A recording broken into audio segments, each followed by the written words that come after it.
Hey everybody, tonight we're debating atheism versus Islam, and we are starting right now with Perfect Dawah's opening statement. Thanks so much for being with us, Perfect Dawah. The floor is all yours. Yes, thank you, and hello to everybody. Thank you, James. Islam or atheism? It is very easy to understand that humanity needs rules and boundaries. Unfortunately, in the past, atheism caused a lot of bloodshed, from slavery and different wars to forcing gladiators slaughtering each other in stadiums and crucifixion of people and many other barbaric practices. Humanity was living in a pure jungle with the jungle rules. But God didn't create us and leave us alone here without any help and guidance. So he sent us messengers to teach us what is right and what is wrong, something that people didn't know by nature. It was through these messengers like Jesus, peace be upon him, that Romans and Greeks gave up their stadiums where gladiators were slaughtering each other. Where was atheism to teach people love one another or love your neighbors as you love yourself? Matthew chapter 22, verse 39.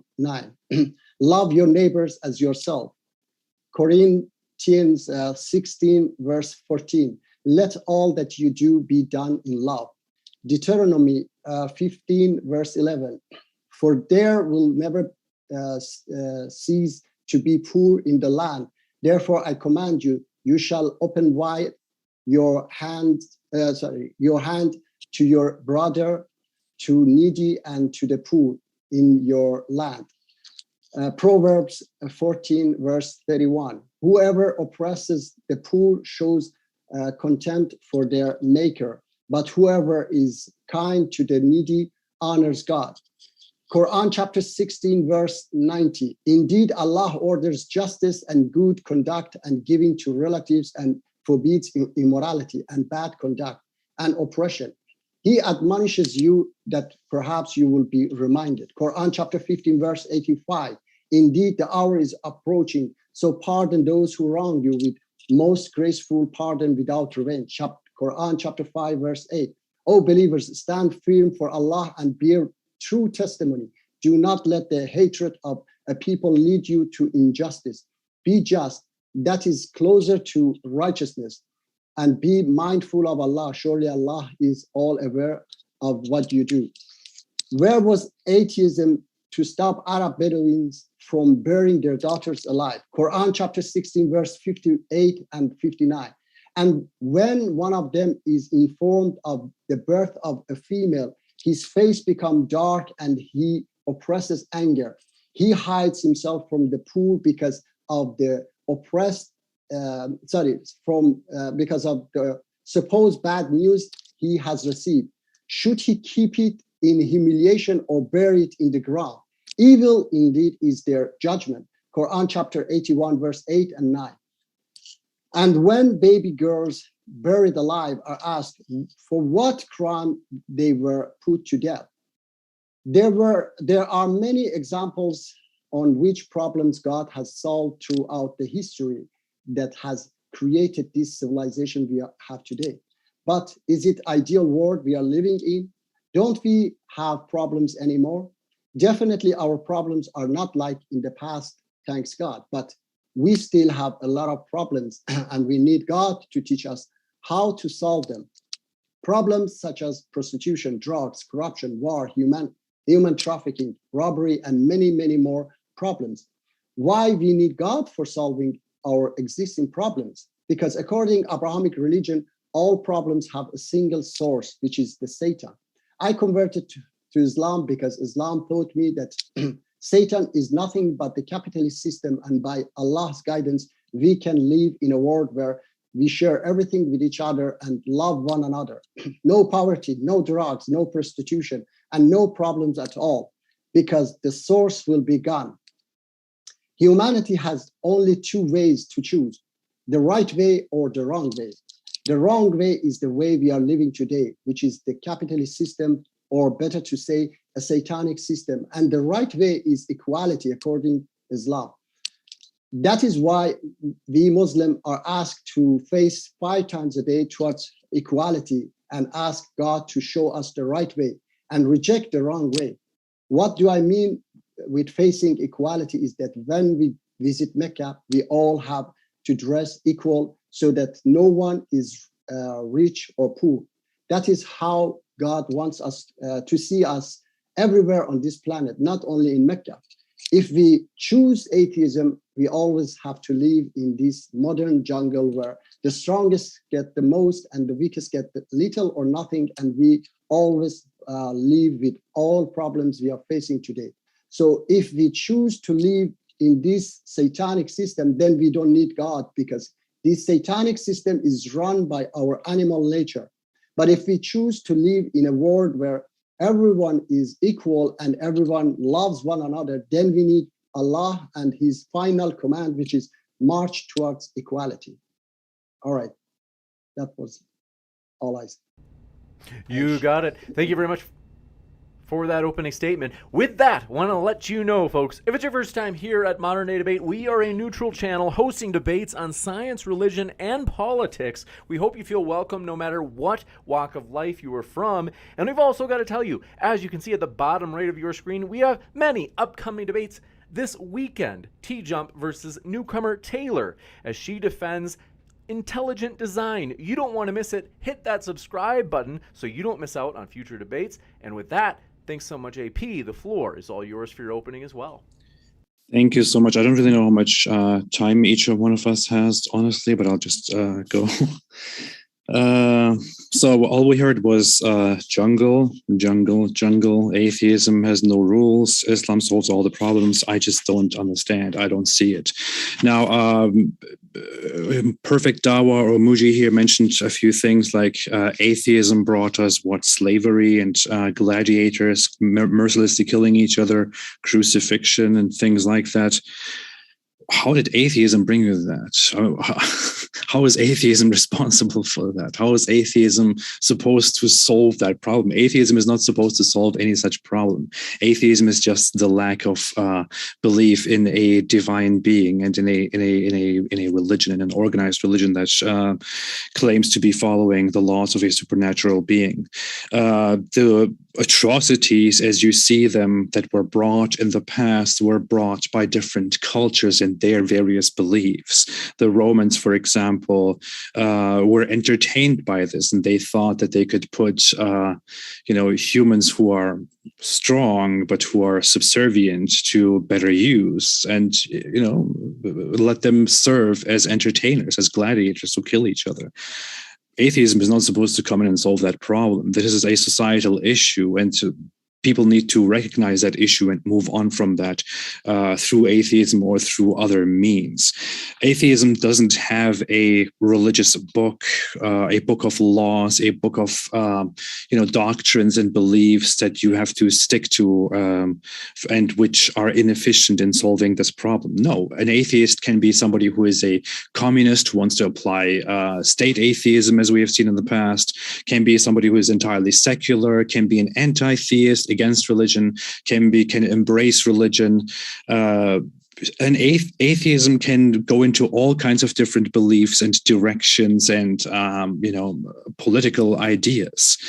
What Muji needs to understand here is that atheism does not equal a lack of rules. Atheism equals a lack of belief in one God.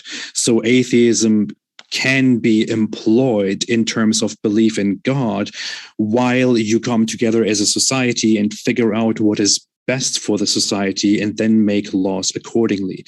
Now that we have that misunderstanding out of the way, he talked about justice. Justice is relative. Now, Muji says that there is justice in Islam. He says, he cites certain Quran verses which say that Allah is just and he wants you to be just. Well, I'm sorry.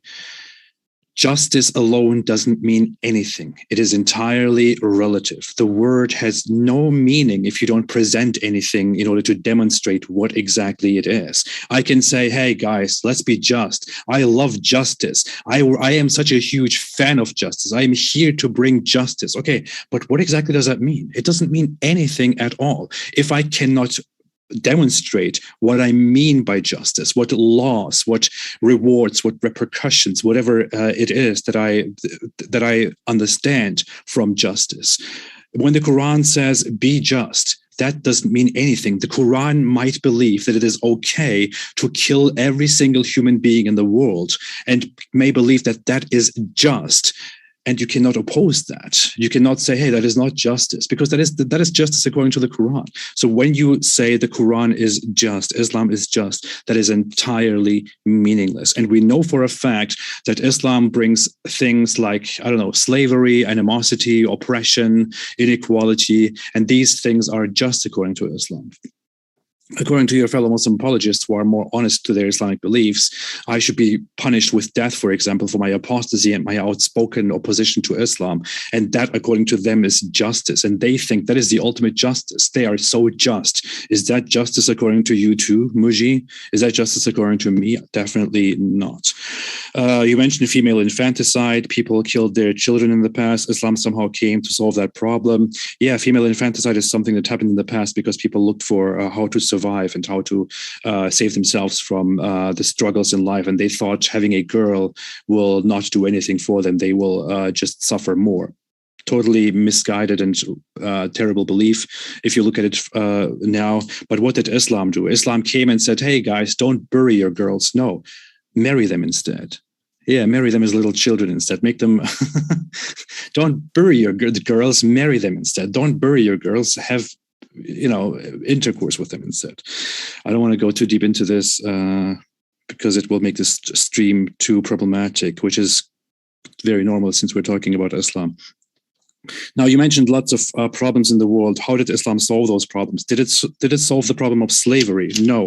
Islam had the biggest slave trade, the longest lasting slave trade in history, the Arab slave trade, or the Islamic slave trade, the Berber slave trade, whatever it is, the African slave trade. Muslims ran the greatest slave trade, which started long before the transatlantic slave trade and ended only after the transatlantic slave trade. In some parts of the Muslim world, it is still ongoing. Did it stop wars? No, it was expansionist. Did it stop oppression? No, it oppressed people. It was unequal.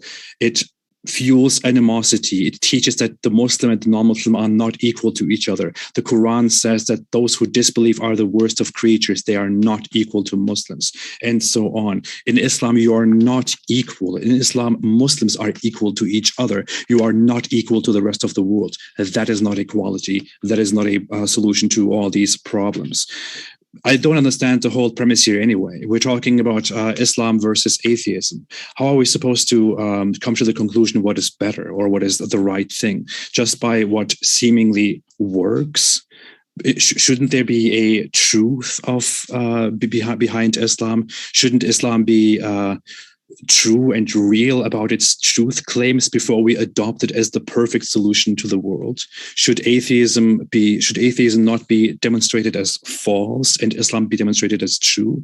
As far as I see it, I have no reason at all to believe in Islam. It is completely false. It is a ridiculous religion which brings beliefs in a flying horse that Muhammad flew on, a weird tribe called Gog and Magog that will flood the world and drink lakes dry, and lots of other nonsensical things. Its theological beliefs are nonsense. The Quran is a terrible book that Muslims themselves are too lazy to read because it's just not fun. It's a horribly repetitive book that goes by no proper structure. As long as you cannot demonstrate to me a reason why I should not believe in God, I think atheism is the only answer that I have. And within my atheist framework, if you want to have it so, I can develop different ways of looking at the world and solving different problems, solving the suffering in the world, looking for a better way out of this jungle, which does not require me to follow an Islam that as you presented, is not even clear. Nobody knows what your Islam is. Nobody knows what your Islam brings. Nobody knows what the justice that you're talking about is. Your premise here and your argument, what you are proposing, is entirely incoherent. First, you should clarify what exactly it is that you call Islam.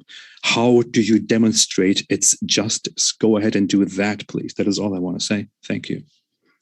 You got it. Thank you very much for that opening statement. And my dear friends, we're going to jump into the open conversation. Want to say, if you enjoy these debates, you probably have a friend who also enjoys these debates. And Great opportunity. If you click the share button below, you can share this debate with them and enjoy it together, or say, oh man, I thought this side's arguments were good in this way or that way, or bad in this way or that way. Whatever you want, that share button is below. And with that, we're going to jump into open conversation. Thanks very much, AP and Perfect Dawah. Thrilled to have you. The floor is all yours. All right. Thank you very much. And there were a lot of things that AP said. Atheism doesn't solve problems, he said. Of course, I know that. That's why I was saying in the opening statement that, God sent us prophets.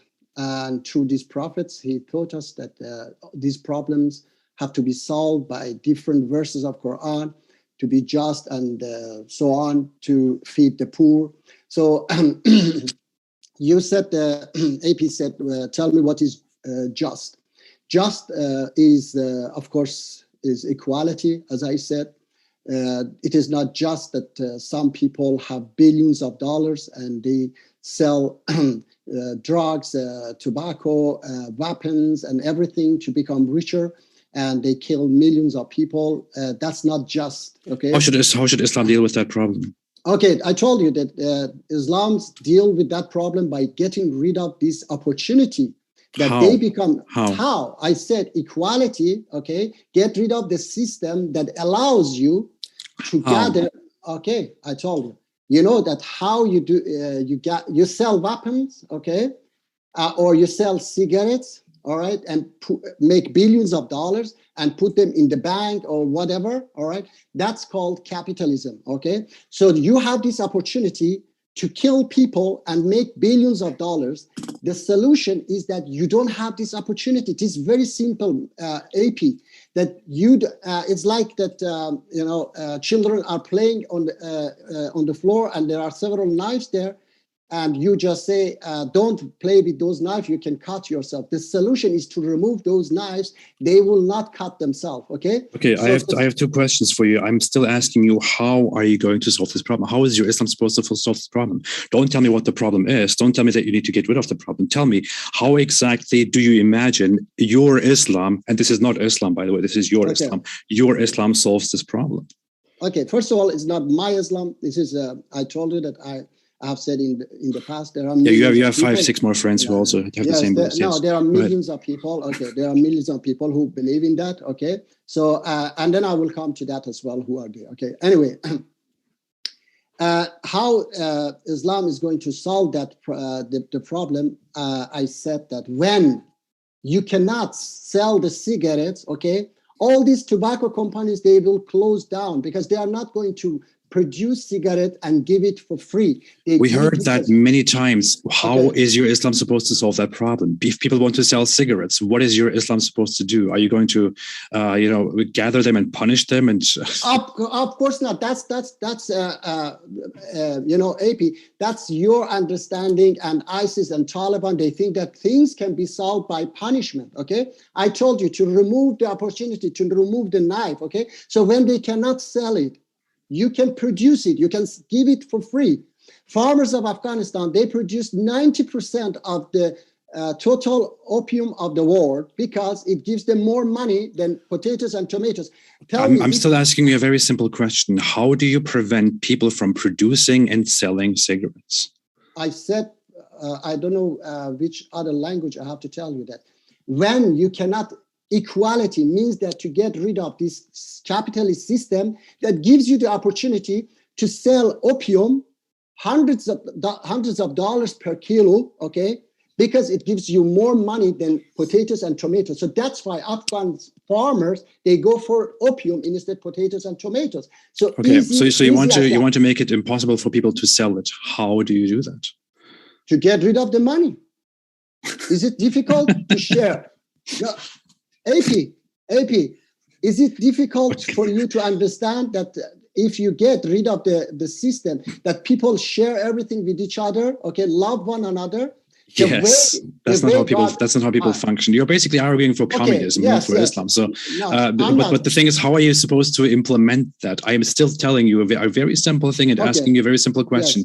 Even if you say we get rid of all of this, there will still be in corners of the world, in big parts of the world, people who will plant that stuff, gather that stuff, and then sell to each other, because some people have more. Okay. Look, listen to me. Some people have more than others. So some people want to take advantage of the situation and then give to others and get something in return. That's what selling is. How do you want to prevent people from doing that transaction? Okay, so you mean that people can gather, for example, hundreds of houses? Yeah. Hundreds of tobacco or cigarettes, whatever it is. They gather it and then they trade it. How do you prevent them from trading?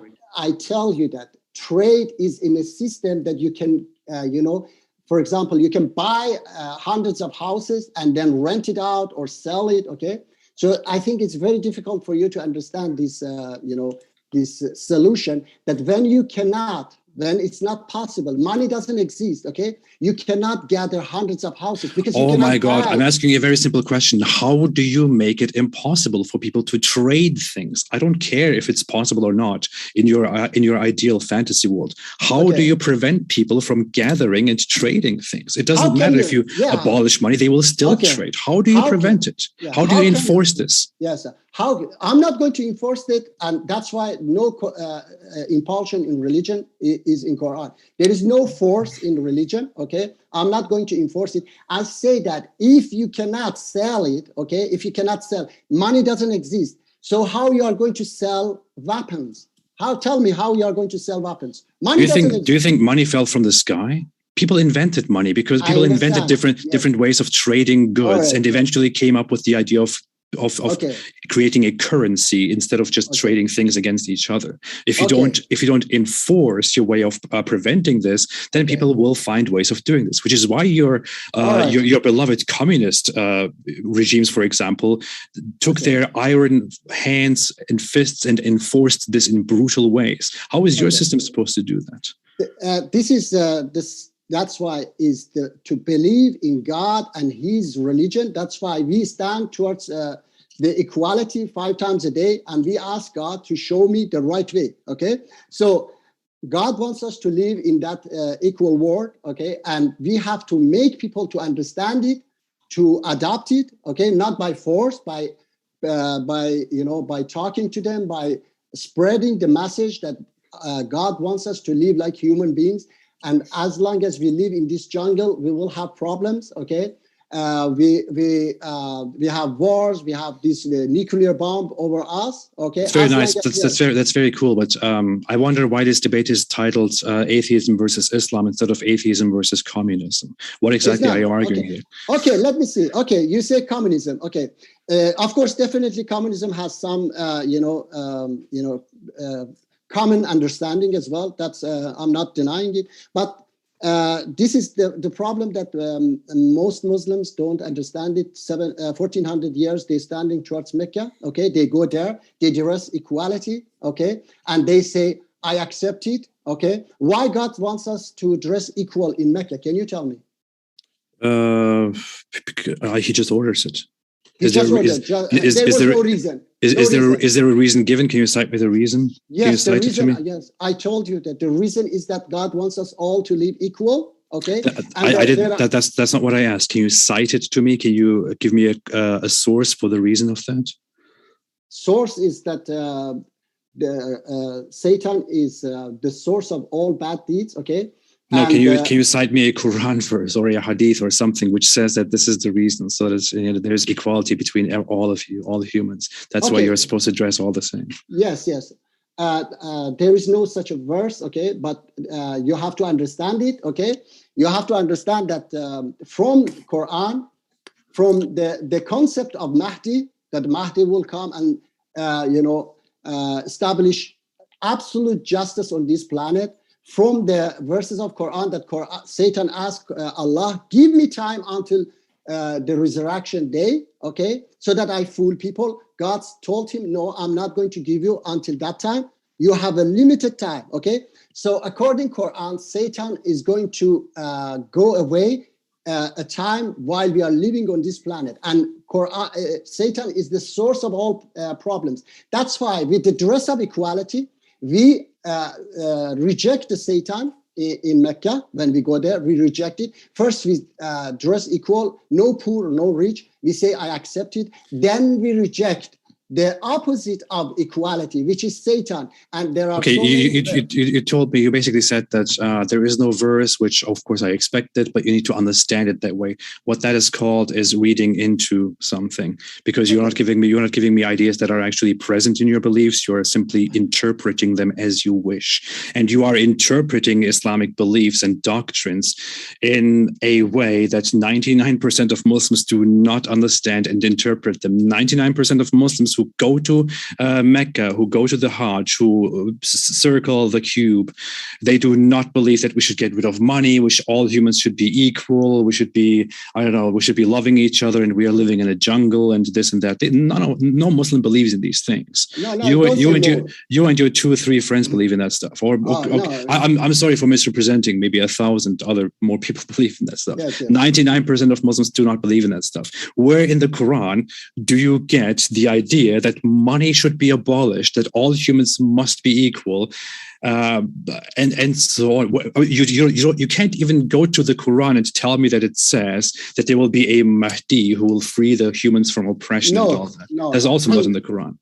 Definitely it's not in the Quran, but Quran says that, definitely it's not in the Quran, but Quran says that there will definitely one day there will be, all humanity will become righteous, okay? And he says in many verses that he has... Where does it say that? Where, can you give me a verse which says that all humans will be righteous one day? Okay, let me bring the verses, okay? That just let me find. I'm really curious where it says that. Okay. Okay. Let me see. Quran chapter 24, verse 51. Allah has promised those of you who believe and do good that He will certainly make them successors in the planet, okay, as He did with those before them, and will surely establish for them their fate, which He has chosen for them.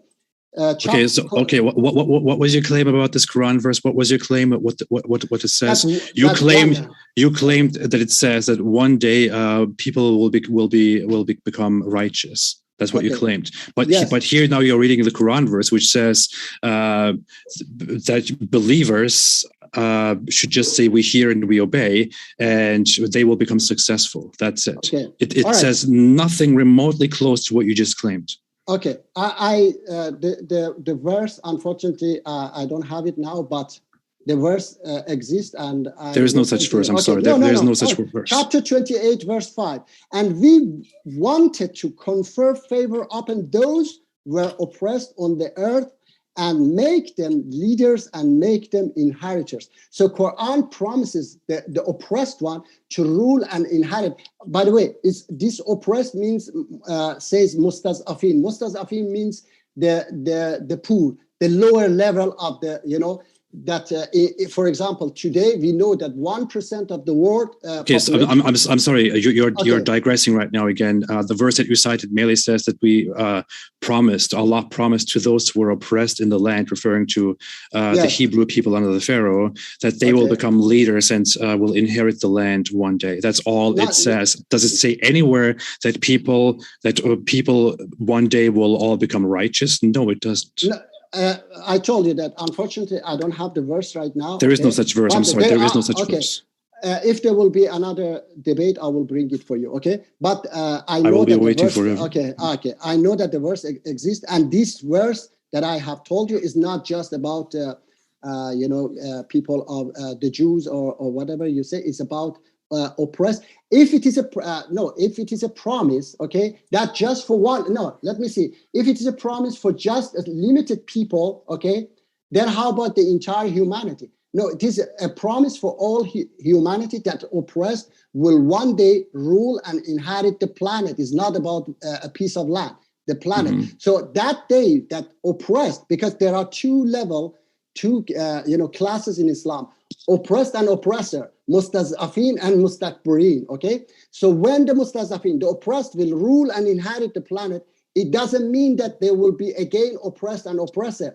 It means that oppression will disappear. One day, everybody will be equal. So there are many. Now you're just making things up. But so the context here actually says, indeed, the Pharaoh exalted himself in the land and made his people into factions. He oppressed some of them and slaughtered their sons and kept their females alive. He was one of the corrupters. And we promised to those who were oppressed in the land to make them leaders and inheritors and establish them in the land and show the Pharaoh and his minister Haman and their soldiers through them that which they had feared. So does it talk about all humanity here? No, it specifically talks about those people. And nowhere in the Quran does it ever say that all people one day will become righteous. Such a belief is completely contrary to the ideas of Islam. It doesn't exist. You're making things up. Okay, let me see. Chapter 21, verse 105. Surely, following the heavenly record, we decreed in the scriptures, my righteous servants shall inherit the land. Okay, so there are many other verses of Quran that I tell you that I wasn't prepared to bring. Okay, in this verse it says, we have written in the book after the previous mention that the land is inherited by my righteous servants. Does it say that people will become righteous one day? No, it says that it will be inherited by those righteous servants, which could be just 5 people or 8 billion people. All right. I say that unfortunately I didn't bring that verse. Okay, but I know it doesn't exist. It's okay. No, it exists. No, it exists. Just I didn't bring it because I didn't know that it will come up. Okay, otherwise I would bring it. Definitely, it exists. Okay, maybe in some parallel world it exists. Okay, maybe. you said that atheism doesn't have a book. That's why I told you that I understand that the atheism doesn't have any rules. I said from the beginning, no rules, no boundaries. Okay, and that's why we need God to teach us in the past all those things that happened in those barbarism was because people were just following their nature, okay? And they didn't have any teachings, any books of atheism to teach them that this is bad, this is good, okay? So you said apostasy, okay? I have said it many times that apostasy doesn't exist in Islam, okay? In Quran, it's just... You mean in your Islam? No, it's not in my Islam. It's in Quran doesn't exist, okay? The Mahdi also doesn't exist in the Quran, but you believe in the Mahdi. No. But I don't believe that. Look, I don't believe that Mahdi will come. Okay, you just said that he will come one day and will bring justice.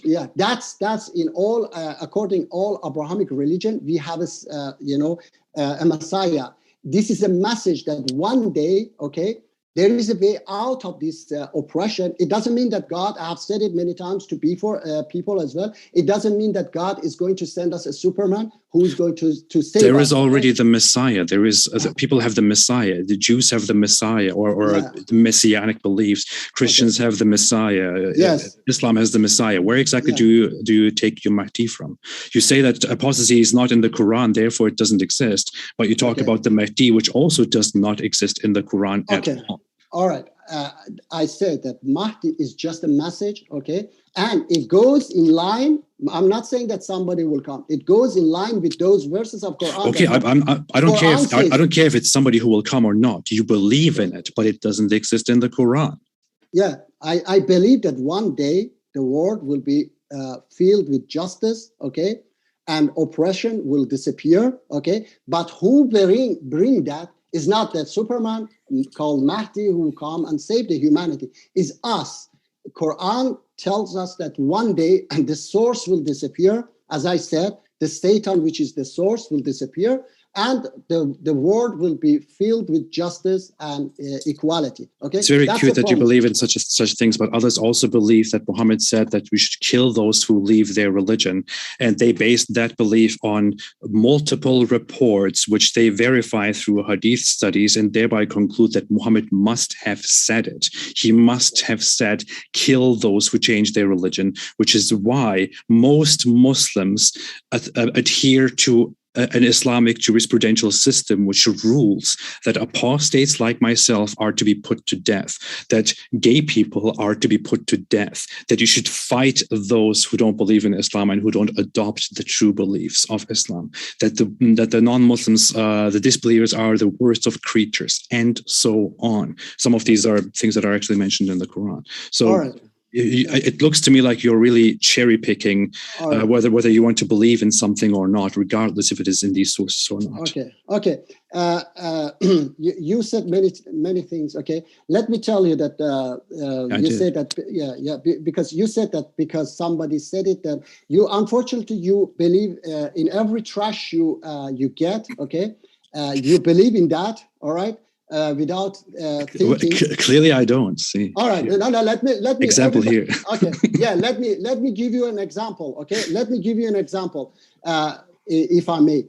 In November 18, I had a discussion with you, a debate with you on your channel, and you liked my idea and so on. At the end, and then you said you wish me good luck. At the end.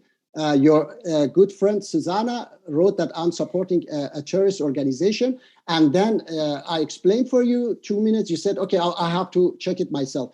2 days after, on MDD, we had a debate. You called my organization a terrorist organization. Why are you putting yourself through the mud right now with something that I didn't even bring up? This is a terrible strategy. Normally in debates, people use this dirty strategy to put mud upon others. You're doing it to yourself. Right I just want to show that how you believe in every trash you hear. Within 2 days, you just watch one documentary movie from Al Jazeera, okay, and you decide that the organization that exists today is a terrorist organization. You said it. I have the video. Everything is. This is completely uninteresting. It's completely off topic. Right. But you're also assuming what I watched without even knowing what I watched. So it's very strange. You accuse me of believing in whatever I hear, and then you're actually making things up in order to explain why I think the way I think. But nobody cares about this drama and your political affiliations. This is not part of the debate. No, it shows your qualification of justifying things that you cannot call Prophet Muhammad. Oh, Muhammad, did you say kill apostate? That's impossible for you. But you could call me and tell me that Al Jazeera said this. Are you a part of a terrorist organization before you accuse me? Okay. Can you call Prophet Muhammad and ask him, did you say that we should abolish money and establish equality in the world? Okay, that's I told you that's a qualification of understanding the Quran. Okay, which you don't have it. Okay, I said. But you do. Yeah, thanks God. Yes, thanks God. I have. Yes. Okay. So this is so ridiculous. This is beyond ridiculous. I'm sorry. Okay. I can't respect this. This is just so much stupid garbage here that is happening. I cannot bring myself to respect this. I'm trying to be as respectful as possible to people, but I get so much dishonesty and so much nonsense here thrown at me with some belittling, patronizing attitude. I can just not respect that. How could you come to this conclusion within 2 days that an organization existing is a terrorist organization? Nobody cares about your terrorist organization. Of course. Look at this. Let's get back to the debate topic. Let me read you a Quran verse and let's see what you think about this Quran. You cited a lot of Quran verses. Now let me read one Quran verse and ask you what you think about it. Okay. Okay. Let me tell you. You're talking about equality in the world. Now here's what your dear God Allah says according to the Quran in chapter 16 verse 75. Allah presents an example: a slave who is owned and unable to do a thing, and he to whom we have provided from us great provision, so he spends from it secretly and in public. Can they be equal? Praise be to Allah, but most of them do not see. Can they be equal is a rhetorical question. The Quran says, of course, they are not equal. I will say this again. A slave who is owned and unable to do a thing, and he to whom we have provided from us great provisions. Are they equal? No. That's what the Quran says. What do you think about this? That's 1400 years ago, giving example to the people. Okay, that's not for all time. All right, you cannot take, like ISIS, take one verse of Quran and say that's all. Okay, There are lots of verses of Quran that teaches us, and then Hajj and so on, that we have to live in an equal world and we have to get rid of the inequality. I have told you. Yeah. For example, you say everywhere, you find a fabricated hadith about moon splitting by Prophet Muhammad, and you say, look, here you're teasing Islam. A little child would understand that. Chapter 29, verse 50 and 51 say, but they say, why not a sign sent down to him from his Lord? Say, the signs are only with Allah, and I am only a clear warner. And isn't it sufficient for them that we reveal to you the book which is recited to them? So Quran says here, your miracle is Quran. Chapter 6, verse 35. If there, I don't know why you're telling me these things. If you have a problem with mainstream Islamic beliefs, you should go and argue that with Muslims. Not no, but okay, that's why I was saying that you, a person who take, for example, I set an example that take one Al Jazeera, documentary and say that an existing organization is a terrorist organization. You avoid all these verses of Quran and take one fabricated hadith and say, oh, look, Prophet Muhammad split the moon. Why it is not mentioned in Quran, AP? Can you tell me? Do you want me to put you on the spot here and ask you if you even understand hadith studies? Do you even understand how hadith studies work? Do you understand how reports are compiled? What procedure they go through? How they are verified? Do you know about the terminology? For example, what is the study called which deals with analyzing the transmitters of hadiths? Look, AP. First of all, a hadith that goes against Quran is fabricated, definitely. Okay. Nice deflection. Hadith, yes, the hadith you mentioned goes against all these verses of Quran. Something that is repeated in Quran many times is very important. Allah says in chapter 6:35, if their aversion is too hard on you, then seek, if you can, a tunnel into the earth or a ladder into the sky in order to bring them a sign. Okay, so can you tell me where in the Quran it says that money should be abolished? It doesn't go against Quran.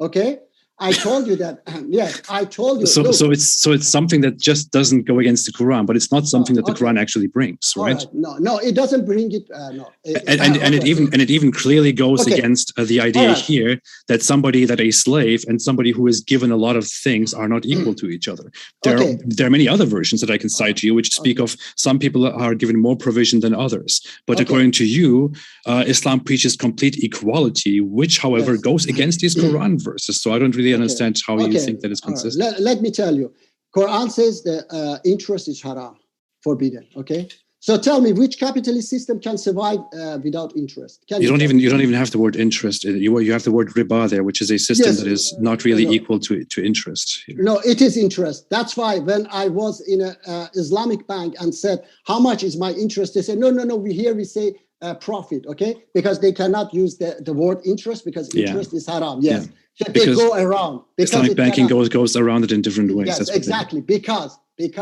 either is Islam or capitalism. With Islam, you cannot take interest. And everything in capitalist system is interest, okay? So especially bank. Without bank, capitalist system collapse, all right? So these are things that you say. Okay. So do you think the king of what nation was it? The king of Mali, for example. What's his name? Mansa Musa. I don't know. Yeah. He was like one of the wealthiest humans who ever existed. He was the head of the Islamic State, which was seen as very righteous. Do you think? How do you think he gathered the money? How do you think Islamic scholars or Islamic rulers, Islamic societies gathered all their money? How do you think people got rich in Islamic countries? How do you think they built architecture? How do you think all of these things happened? Did they all deviate from your perfect Islamic understanding because they didn't know as much about Islam as you do? Yes, definitely they didn't know. Okay. Yes. Yes. Look, of course. You're not supposed to answer this question. I was just mocking you, but you actually answered with yes. No. Look. No, apostate. AP, okay? AP, it doesn't mean that a dictator in, for example, Borneo, you called somebody who is, and let me tell you, let me read for you a verse of Quran. Okay, just a moment, please. 107, 1. Okay. Quran, chapter 107, verse 1 to verse 7. Have you seen the one who denies the religion? Okay. That is the one who repulses the orphan and those, and does not encourage the feeding of the poor.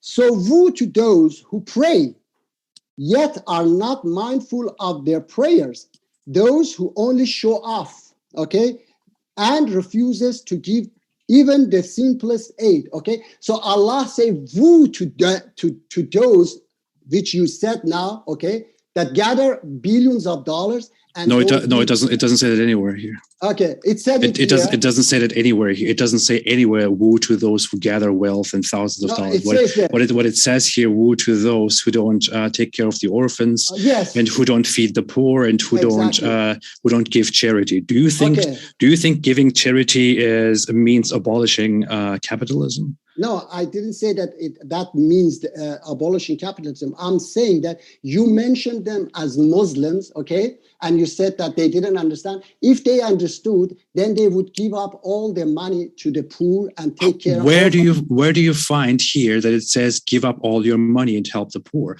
It merely says that those who do not feed the poor and who don't give in charity are, they are bad. That's all it says. Okay. Does it say anywhere that you are supposed to give up all your wealth and give it all to somebody else? No, it never says so in the Quran. A little child understands that when you have billions of dollars and there are millions of people who are going hungry, okay, you are not giving to them, okay? You are fine. What if you have 2 or 3 homes and you have lots of money there, and you are still feeding the poor and you are still giving money in charity, but you are completely fine living like that, while others around the world are not as wealthy and as lucky as you? Do you think that is evil? Do you think that goes against the Quran? It goes against, it's not about 2, 3 homes, okay? It's about the entire system, as I said, the entire system that the system allow people, 1% of the world population, they gather $110 trillion, okay? Why? I'm asking you the question again. Somebody has wealth, somebody has lots of homes, lots of money, but they also feed the poor and give lots of money in charity, do a lot of good stuff. But others are not as wealthy as they are. They make their own wealth and keep making it. Does this go against the Quran? Is this evil? This is, I cannot say about individual, okay? I'm just saying about the entire system, all right? The entire system allows people to gather billions of dollars. That's about the entire people, the entire system and millions of people on the planet. It's not about 1 person or 2 person. That's okay. So it does not not go against the Quran, okay, right? Okay. It does not go against the the entire 1 person or 2 person, okay? But Quran wants us to live, Islam wants us to live so it does not go against the Quran. To have 2, 3 houses. To be wealthy, to have lots of money, but also to give in charity, to feed the poor and all that, while others are not as lucky as you are. Okay. This does not go against the Quran, right? It is not about luck, it's about... oh my God, does it go against the Quran or not? I don't know about that. Okay, so it does not go against. So it does not go against the Quran. If you give charity, no, definitely. Yeah, if you give charity is not going against Quran. Okay, fantastic. So 5 minutes ago you said about something that you were preaching. It does not go against the Quran. Therefore, it is okay. It is good. It is right. Now we are talking about a person who has lots of wealth, which by nature means inequality, and feeds the poor, which by nature means inequality, and gives in charity, which by nature means inequality. And you say this does not go against the Quran. So therefore, people having wealth and inequality in possession and belongings does not go against the Quran. Therefore, your understanding of the Quran, your Islamic belief does not provide equality, does not get rid of wealthy people, does not get rid of wealth, does none of those things. So where exactly do you pull all of that out from? Okay, AP, I said that giving charity doesn't go against Quran, but gathering billions of dollars, wealth. I did not say billions of Quran. dollars. I say somebody is wealthy, has thousands of dollars, has homes, and so on. And thousands of dollars. Okay, this is the standard of living today. Definitely is not going against Quran. That you have a normal life, you have maybe even some millions of dollars. Okay, but okay, so capitalism does not go against the Quran. That in totality, yes, it goes against the.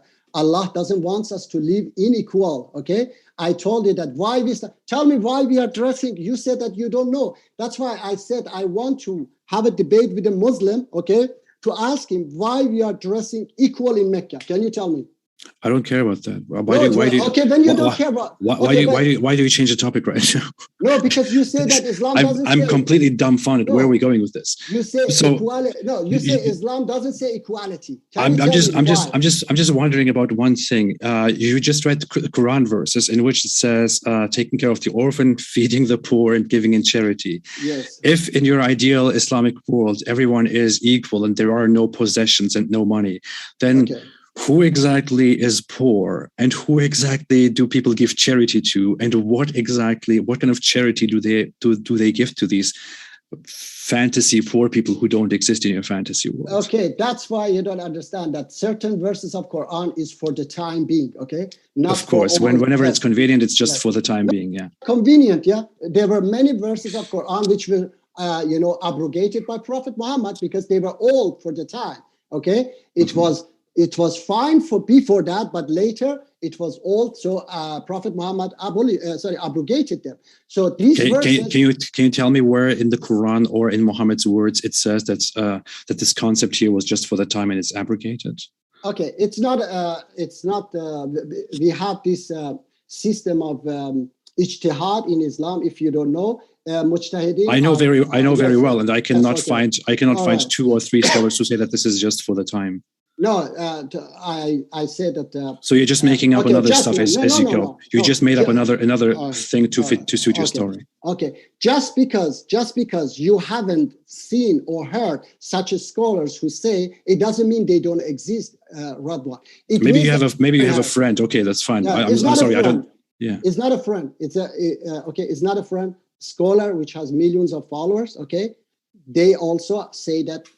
Verses of Quran has to be, abrogated by mujtahideen, or these scholars are not for reading Quran for us or just, make tafsir. Because once you make tafsir, once you read Quran, that's all enough then.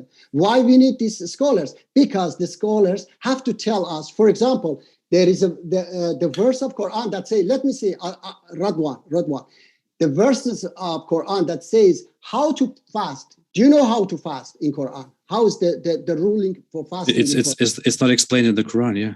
No, it says from the sunrise to sunset. Okay, it doesn't say.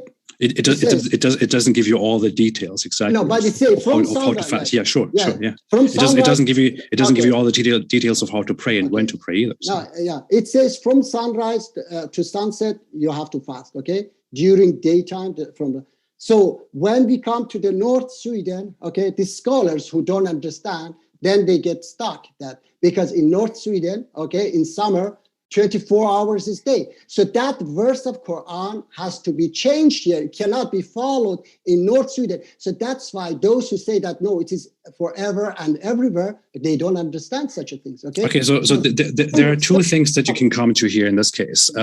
When the Quran doesn't make any sense and you can't get anything out of this, there are two routes that you could go. Route 1 is it doesn't make sense, so maybe it is not really true. Route 2 is it doesn't make sense, but it has to make sense. So we have to find a way to interpret it, right? No. Why do you immediately get rid of this option and immediately go for this one? No, I didn't say it doesn't make sense the way you said. I said we have the ijtihad system, the scholarship system to adopt these. That's a very lengthy way of saying. That's a very lengthy way of saying it doesn't make sense on the surface. All right. Okay. So look, Rodman, this is what I say. People hear it. They can decide, accept it or not. Okay. So you say whatever you want. You said about, did Islam solve problems of slavery? Islam and prophets didn't come to solve problems immediately. Okay. God says that if he wanted to make us Muslims, he would have created us Muslim. Okay. So he gave us time. He gave us the opportunity.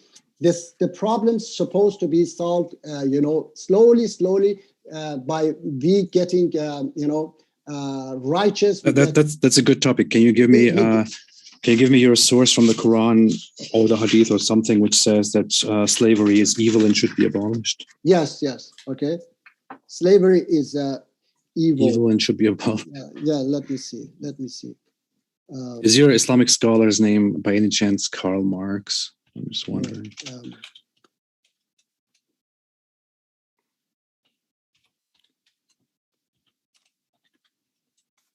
Okay. While we're waiting, folks, I want to let you know our guests are linked in the description. In case you'd like to learn more about their views, you can click on their links below and hear plenty more. And that includes if you're listening via the podcast, all of our debates end up on the podcast. Within 24 hours of the debate being live, you can find our guest links there in the description box for each podcast episode as well. Okay. I cannot find it, but it doesn't exist. Let me tell you, the Quran never says that slavery is something evil and that you should get rid of it. What the Quran does say, what the Quran does encourage, is occasionally in return for certain things to free a slave, for example. But it also tells you to take slaves and to hold slaves and to use slaves. It also tells you to give money in charity, while it tells you that Allah gives you provisions. So just because it tells you to free slaves in return for things, that doesn't mean you're supposed to get rid of slavery. That just means a slave is a possession, a currency, which is why the Quran also speaks of slaves being owned by Muslims. Okay, let me. One of the crimes of in Quran, one of the crimes of Pharaoh was enslaving people. Okay, that's why enslaving whom? Bani Israel. Yeah, enslaving them, not enslaving people.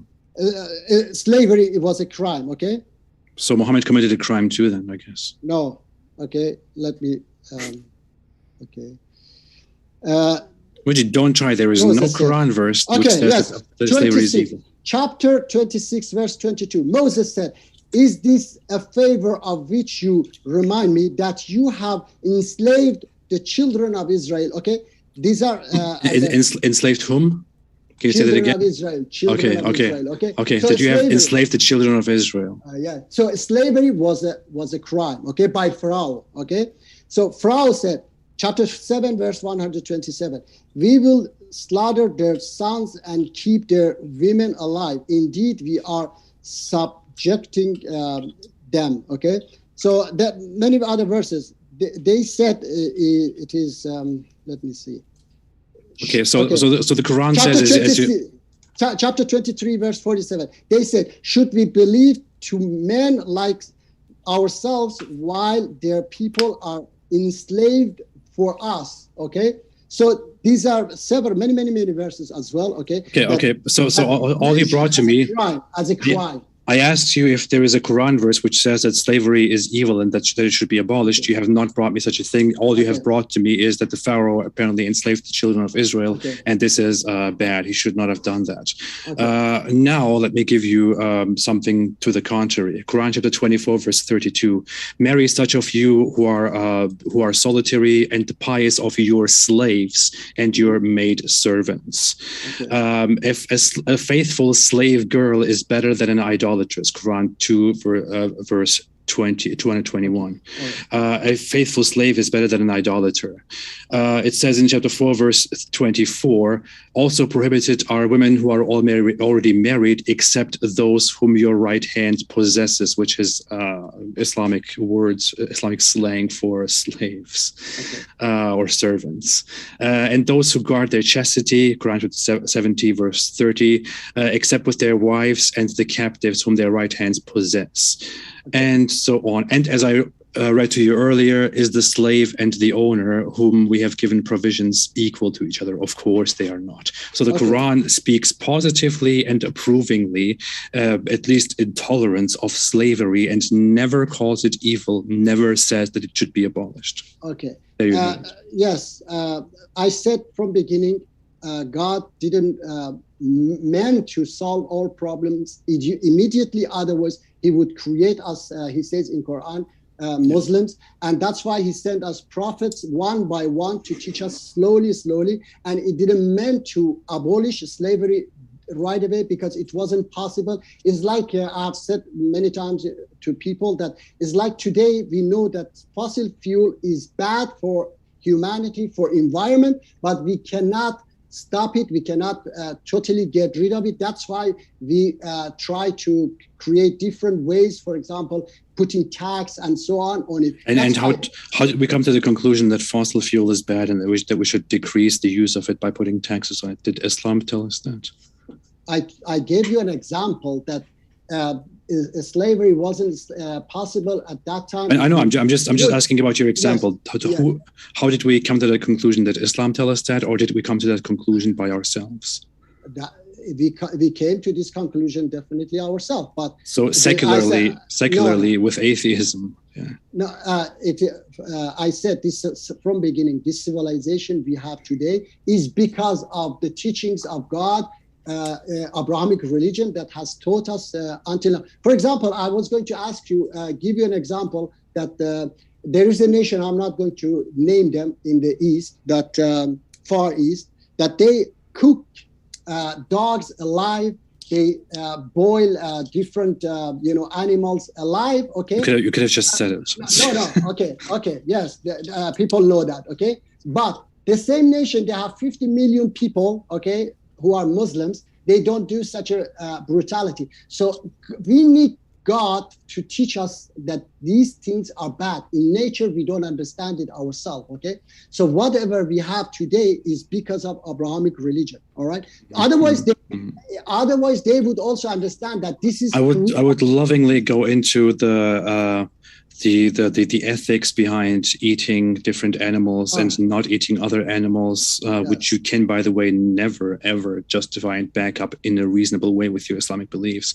But that is completely off topic. I'm still stuck on one thing. You say that the Quran... So we have established that the Quran does not say that slavery is unanimously evil and that it must be abolished. It never says such a thing, nor does it imply such a thing. On the contrary, it condones slavery in many verses. Now, you told me, therefore, Allah sent different prophets, like the Prophet Muhammad, who taught us slowly how to do things, including getting rid of slavery.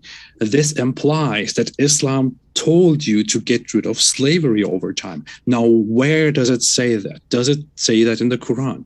No.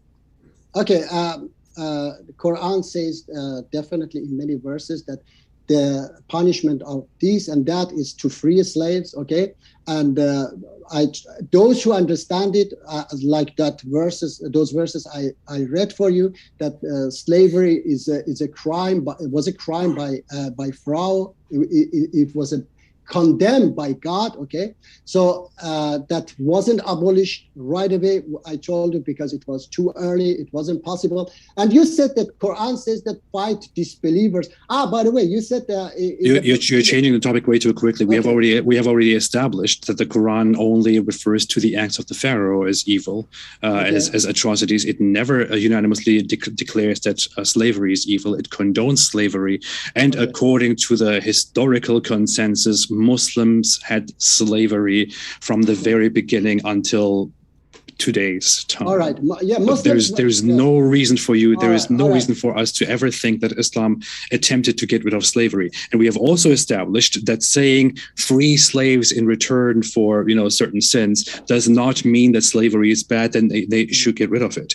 Just as charity, giving in charity, does not mean that you should abolish money. That doesn't make any sense. Okay.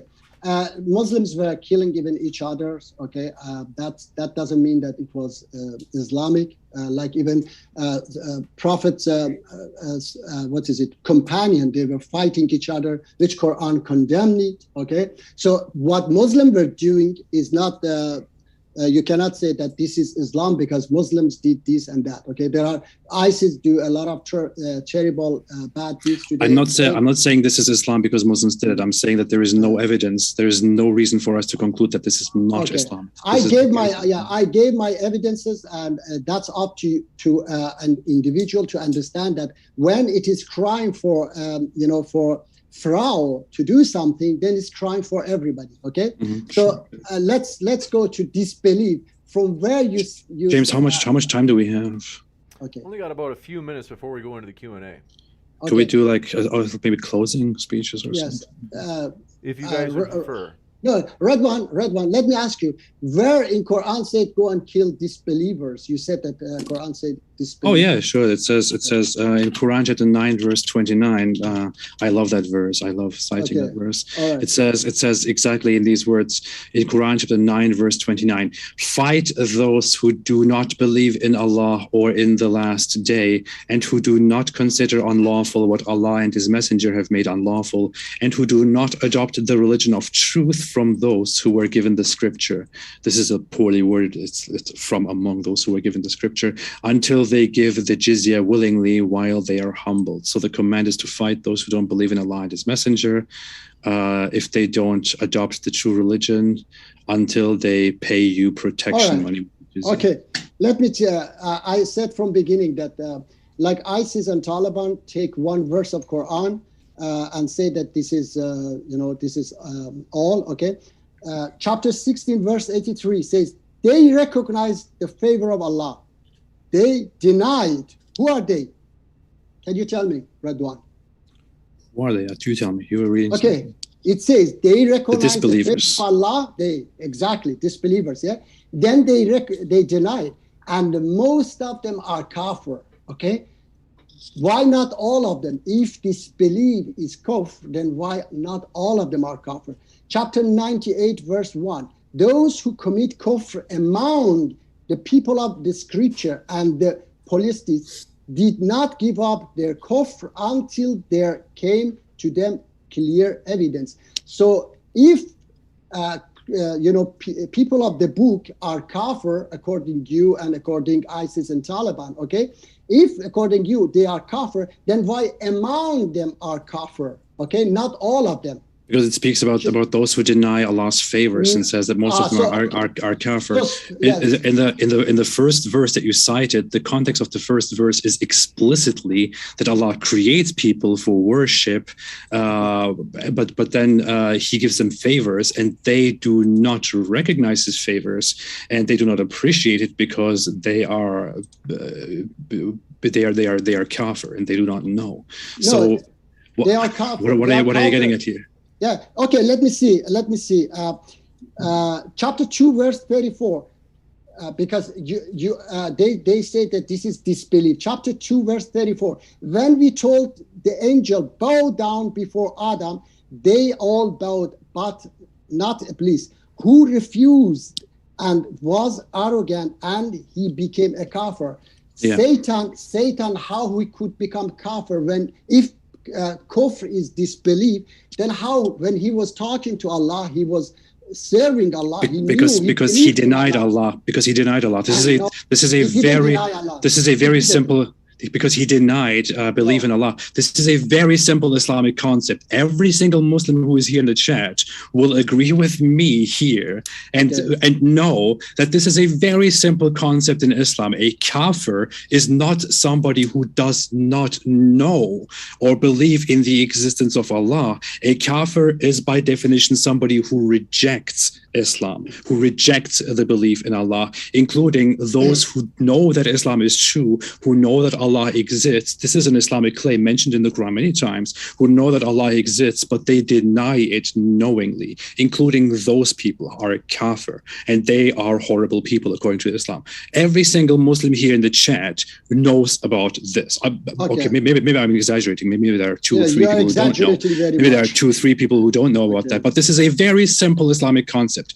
Kafir is somebody who denies, who rejects, which is why Satan, according to the Islamic tradition, when he knows that Allah exists but denies him and does not believe and does not follow him, does not become an obedient Muslim, becomes a kafir. And I don't know why you're diverting from this, because the Quran verse that I cited clearly says, fight those who do not believe and who do not adopt the religion of truth. Okay, or I told you that you take one verse and say, when you put it beside all these verses, okay, chapter 49, verse 13, say, "O mankind." It doesn't say, "O Muslim." Okay, what does it say in Quran chapter 9, verse 29? All right, okay. Say, "O mankind, indeed we have created you from male and female and made you peoples and tribes, that you may know one another. Indeed, the most noble of you in the sight of Allah is the most righteous of you. Indeed, Allah is knowing, Allah is aware." Okay, so Allah says, "Oh mankind." It doesn't say, "Oh Muslims." Okay, and I read for you chapter 107, verse 1 to 7, that it doesn't mean if you believe or you disbelieve, when you do not follow his command to feed orphans, to feed the poor, then you deny his commands. So okay, what does it say in Quran chapter 9, verse 29? I told you that you take one verse of Quran and say you said that many times. So what does it say in the verse that I cited to you? Okay, but what I understand what you recited to me. Okay. Okay. So it says, "Fight those who do not believe." The word here is not kafir or anything. It explicitly says, "Fight those who do not believe." Yu'minuna, which is Arabic for believing, putting faith into, in the last day, or Allah and His Messenger, and who do not adopt what Allah and His Messenger made unlawful, and who do not adopt the religion of truth, Deen al-Haqqi, from those who were given the scripture. It never talks about the oppressors or anything like that. It talks about those who do not believe. Okay, let me read for you. I will explain for you what it says. I want to give you guys a chance to do your closing statement soon if you're ready for him. Okay, let me please read this one for him. Okay, chapter 3, verse 7 says, "It is he who has sent down to you, O Muhammad, the book. In it are verses that are precise. They are the foundation of the book, and others unspecific. As for those whose heart is corrupted, like Ridwan and ISIS and Taliban, they are, others are unspecific. As for those whose heart is corrupted, they will follow that of which is unspecific, like you and them." Okay, desiring, like me, Taliban and ISIS. Desiring to create confusion and their own interpretation, and that's very convenient to invoke this when you don't want to make sense of a Quran verse. I'm still asking you, what does the Quran verse say? Wait, I'm going to tell you. "And no one knows its true interpretation except Allah and those firm in knowledge." And they say, it should say except Allah and the perfect Dawah. No, and those firm in knowledge. How those firm in knowledge understand the true meaning of that these verses is that they put that verse you read, okay, they put it beside, let me see. Do you know the true meaning? Okay, let me explain. They put it beside chapter 60, verse 8. "Allah does not forbid you from those who do not fight you because of religion and do not expel you from your homes, from being righteous towards them and acting justly towards them. Indeed, Allah loves those who act justly." So when you put that verse beside this verse, then you understand that I'm not going to fight you, kill you, because you are not killing me. Does it say in that verse that you are not supposed to fight them? No, it says Allah does not forbid you. Look, it doesn't even say do this. It says Allah does not forbid you from being righteous and just toward those who did not fight you. Exactly. He does not forbid All you right. from being righteous and just. Does it say be peaceful? Does it say don't fight them? No. There are Justice is, as I said in the very beginning, relative, whomever you ask. Islam's justice is obviously that if you encounter the disbelievers, you fight them and humiliate them and take protection money from them because they don't adopt the true beliefs. I will ask you one final time. In Quran chapter 9, verse 29, it says, fight those who do not believe explicitly in Allah and who do not believe in the last day and don't adopt the religion of truth. Fight them until they give you the protection money, the jizya. What does it say here? Why does it say this? Okay, let me let me tell you that. Okay, because you can do your closing speech for that if you want to. I'm not gonna. 2 seconds. Right. Okay. I cannot find it right now. Okay. It says Quran. I thought so. Yes. No. I will. If you give me time, I will give you. Fight. Allah says in many verses. Okay. Many verses. Fight as long as they fight. Okay. Yes. Here. Okay. I found it. Chapter 4, verse 89. They wish that you should be a kafir just as they are kafirs, so that you may all be alike. Do not, therefore, take from them allies until they emigrate in the way of Allah. But if they turn their backs, seize them and slay them wherever you come upon them. Take none of them for your ally helper. Next verse says, unless it be such of them who seek refuge with a people who are joined with you by fantastic. You just shot yourself in the foot. Great. Yeah. Okay, well great. Now, or those who come to you because their hearts shrink from fighting either against you or against their own people. Had Allah so willed, He would certainly have given them power over you, and they would have fought against you. If they leave you alone. Thank you. You have just shot yourself in the foot. You can keep reciting. Great. Good job. Congratulations. People listening, if they leave you alone and do not fight you against you and offer you peace, then Allah does not permit you to fight to harm them.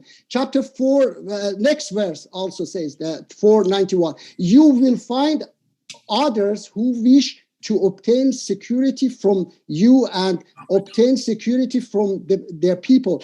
Every time they are returned to state of oppression, they all back into it. So it. I think we all got it. Come on. All right. Chapter 8, verse 61. I want to give you another 20 seconds to finish up, Nick, okay. Perfect Dawah, and then we have to go into the closing statement. Let me read this one. Chapter 8, verse 61. And if they incline to peace, then incline to it and rely upon Allah. Indeed, it is He who is the hearing, many verses, and you take like I and then humiliate them and take protection money from them because that's what Allah commands you to do. It is just tax like everyone. I'm giving tax also. It is just the normal tax. Okay, it's not just a normal tax. Do Muslims also give jizya? No, only non-Muslims give jizya. Okay, what happens if non-Muslims don't give jizya? They lose protection from the Islamic State and can be killed, and they are fair game. That's what it is.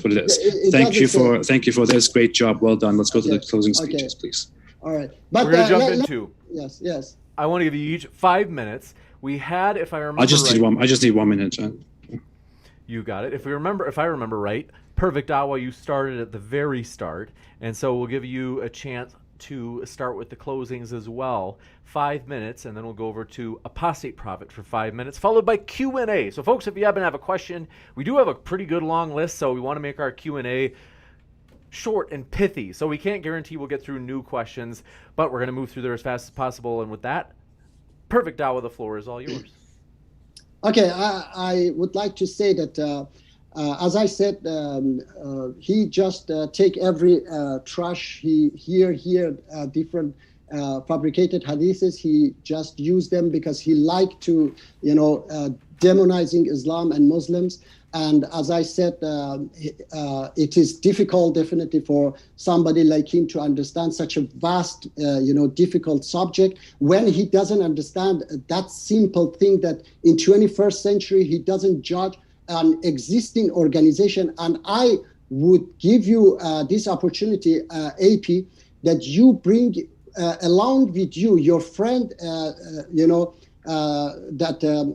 Susanna or Nawabi, okay?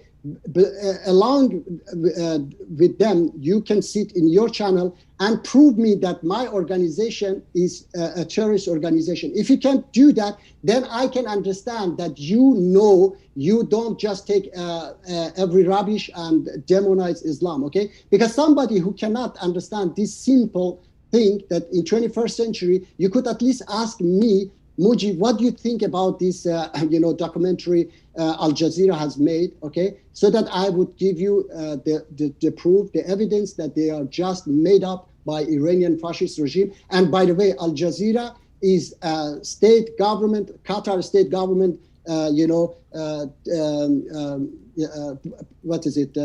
company.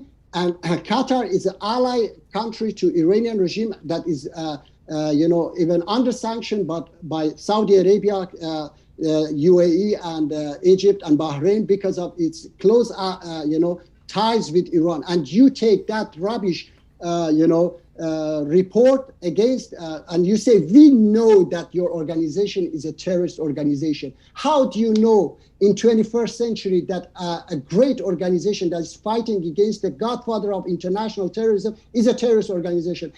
Such a people like you would never know that Prophet Muhammad never said such a trash that you take everywhere and say that he married, a 6-year-old girl, or he said kill apostate and so on. So people like you should learn how to judge. You have to, study correctly. You have to understand, things better, not just like.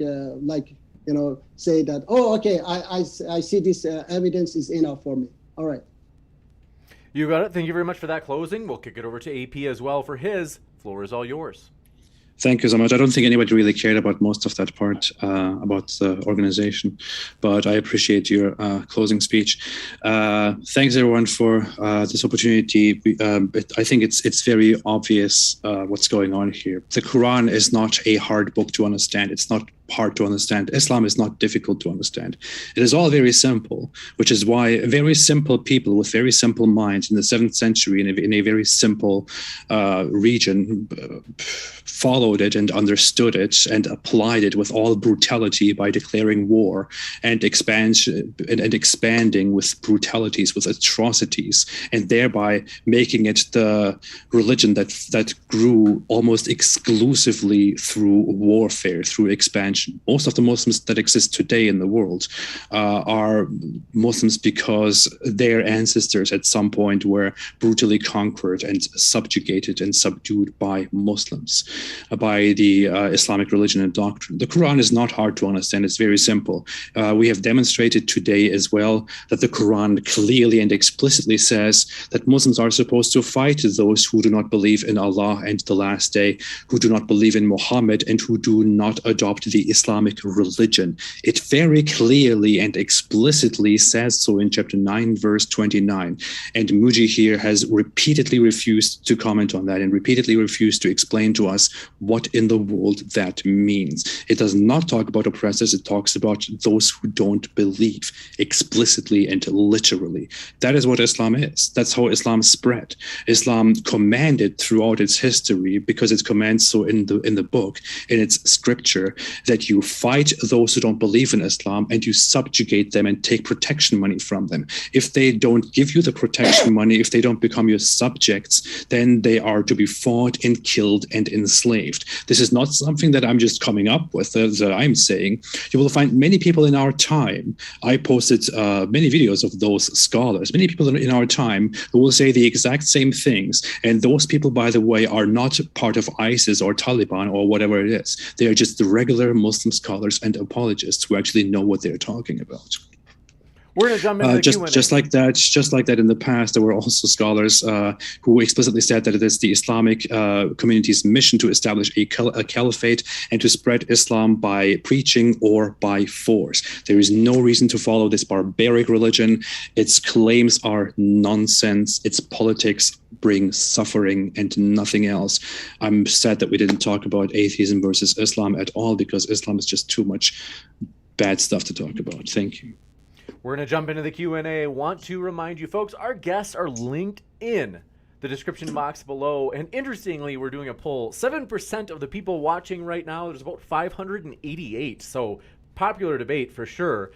About 8% here for the first time. 61%, pretty high, have checked out links from guests in the past to learn more about their views.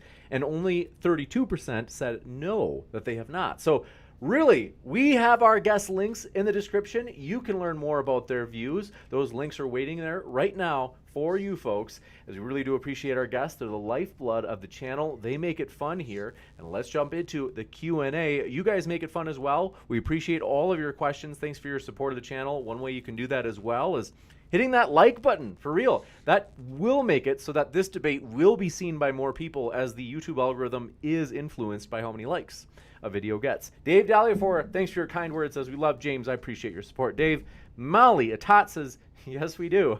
Thank you. Notion Slave says, why do two people argue publicly? They say get an Islamic degree first. Okay, so they're saying you need an Islamic degree. Would you guys have something in response in terms of informal studies being useful as well? I am pursuing an education and going into the direction of taking religious courses as well. So I'm dealing with that issue directly. But I have also practiced Islam and read tons of books over the years about Islamic jurisprudential law, hadith studies, Quran studies, theology, and so on. You can learn all of that without getting a degree. Islam is not that difficult to understand. Okay, I would like to also answer that depend on where you get your degree. Okay, if you go perhaps AP has gotten his degree from those madrasas.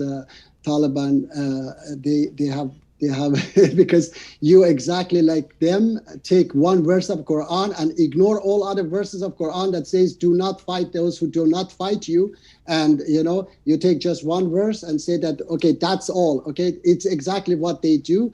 And I have been also myself self-studying a lot different views and of Islam and Quran. As I said, there are many scholars who study many years and make it their job, their business. Okay, and they don't care about the true Islam, so they follow just mainstream Islam because they think about their job, their business. That's why they don't go against these trash hadiths and so on. They just follow it, and that's why that's why AP and people like him say that. Oh, look, these are. We have to move forward. I hate to do this, but just to stick with the questions themselves. Thanks very much. Ken Hoven CPA says, let's see. Perfect Dawah sounds like Kent Hovind. Are you a fan of Kent? I don't know who he's. Kent Oh, Hovind. really? Wow. Okay. Notion Slave. This one extra delight says Perfect Dawah. Why aren't you for union organizations for workers? This would help with the problems that you're talking about, such as poor people, prostitutes, sex trafficking, all workers. Okay, I think it's a painkiller. These things are good, but they are painkiller because the source exists, and we have to get rid of the source, which is in Abrahamic religion.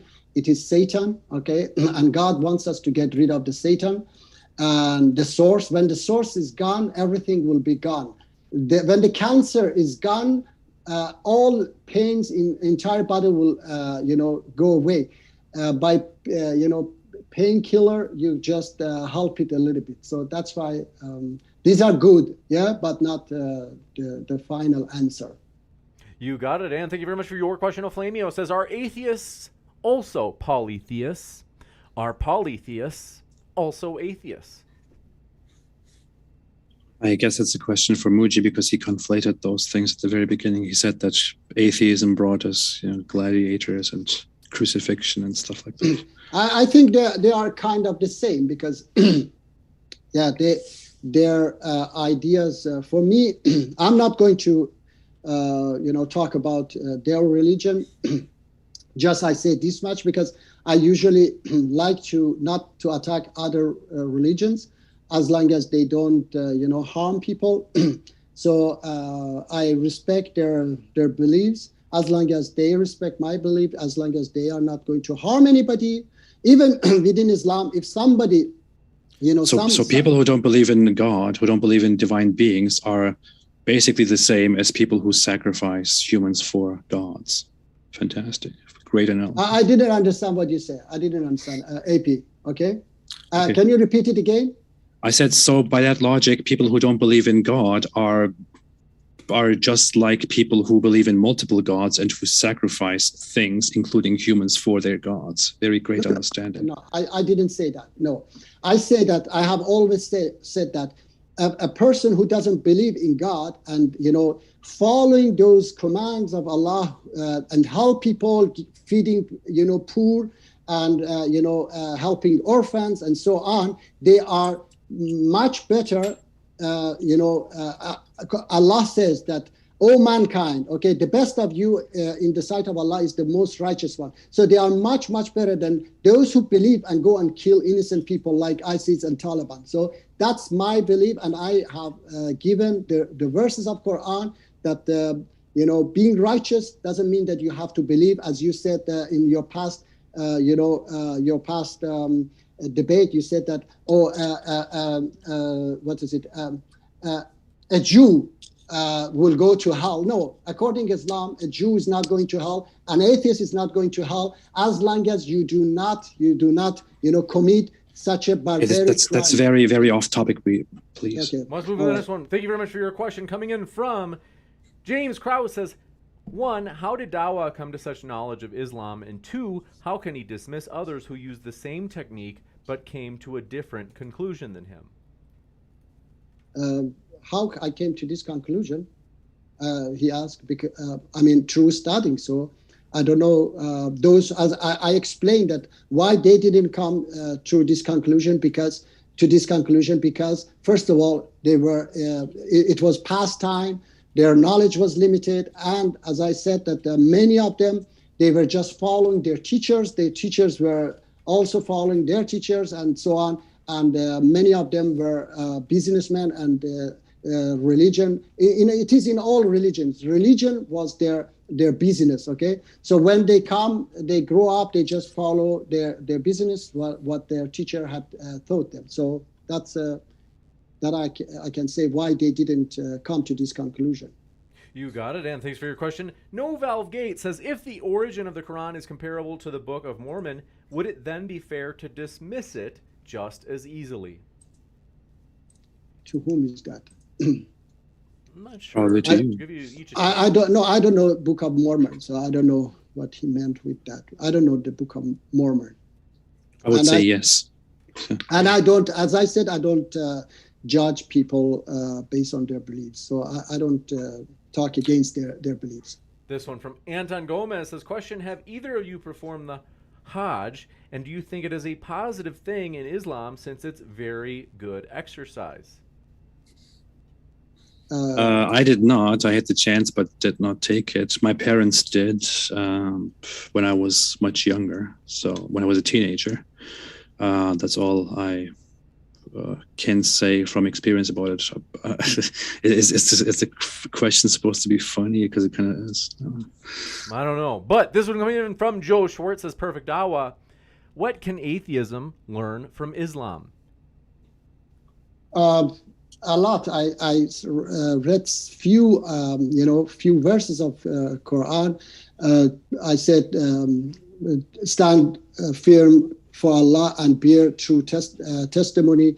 Do not let the hatred of people lead you to injustice. Of course, AP reject them, try to twist them, which is very, very obvious for any rational person to understand. Quran chapter 2, verse 263, a kind word and forgiveness is better than charity followed by injury. And Allah is, okay, I will tell you like this. Hey guys, be just. Okay, you know what to do. All right, we don't discuss that one. As a former atheist, I'm much better human being today than I was in the past.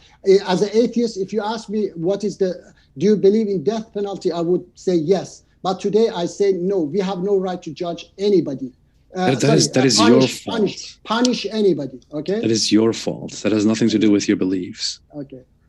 This one coming in from, they actually had one for you as well, AP. They said, what can atheism learn from Islam? Or what can Islam learn from atheism? Sorry about that. What can Islam learn from atheism? Correct. Okay, what can Islam learn from atheism?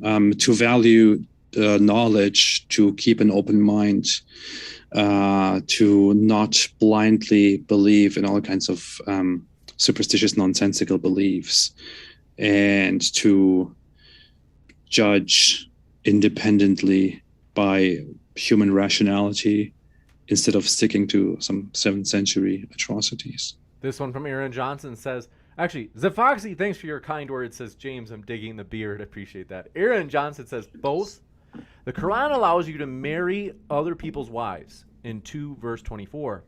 Can atheism come up with a better rule for war captives? They said Muslim has to admit yes. But I guess let's say there are captives from a war. Can atheism come up with a better rule for war captives than allowing you to marry other people's wives? I maybe assume they mean polygamy, but I'm not sure. Yeah, no, I mean the Quran does, or the Quran and the Hadith do condone the practice of marrying slaves that you own, which Muslims take from their enemies whom they beat.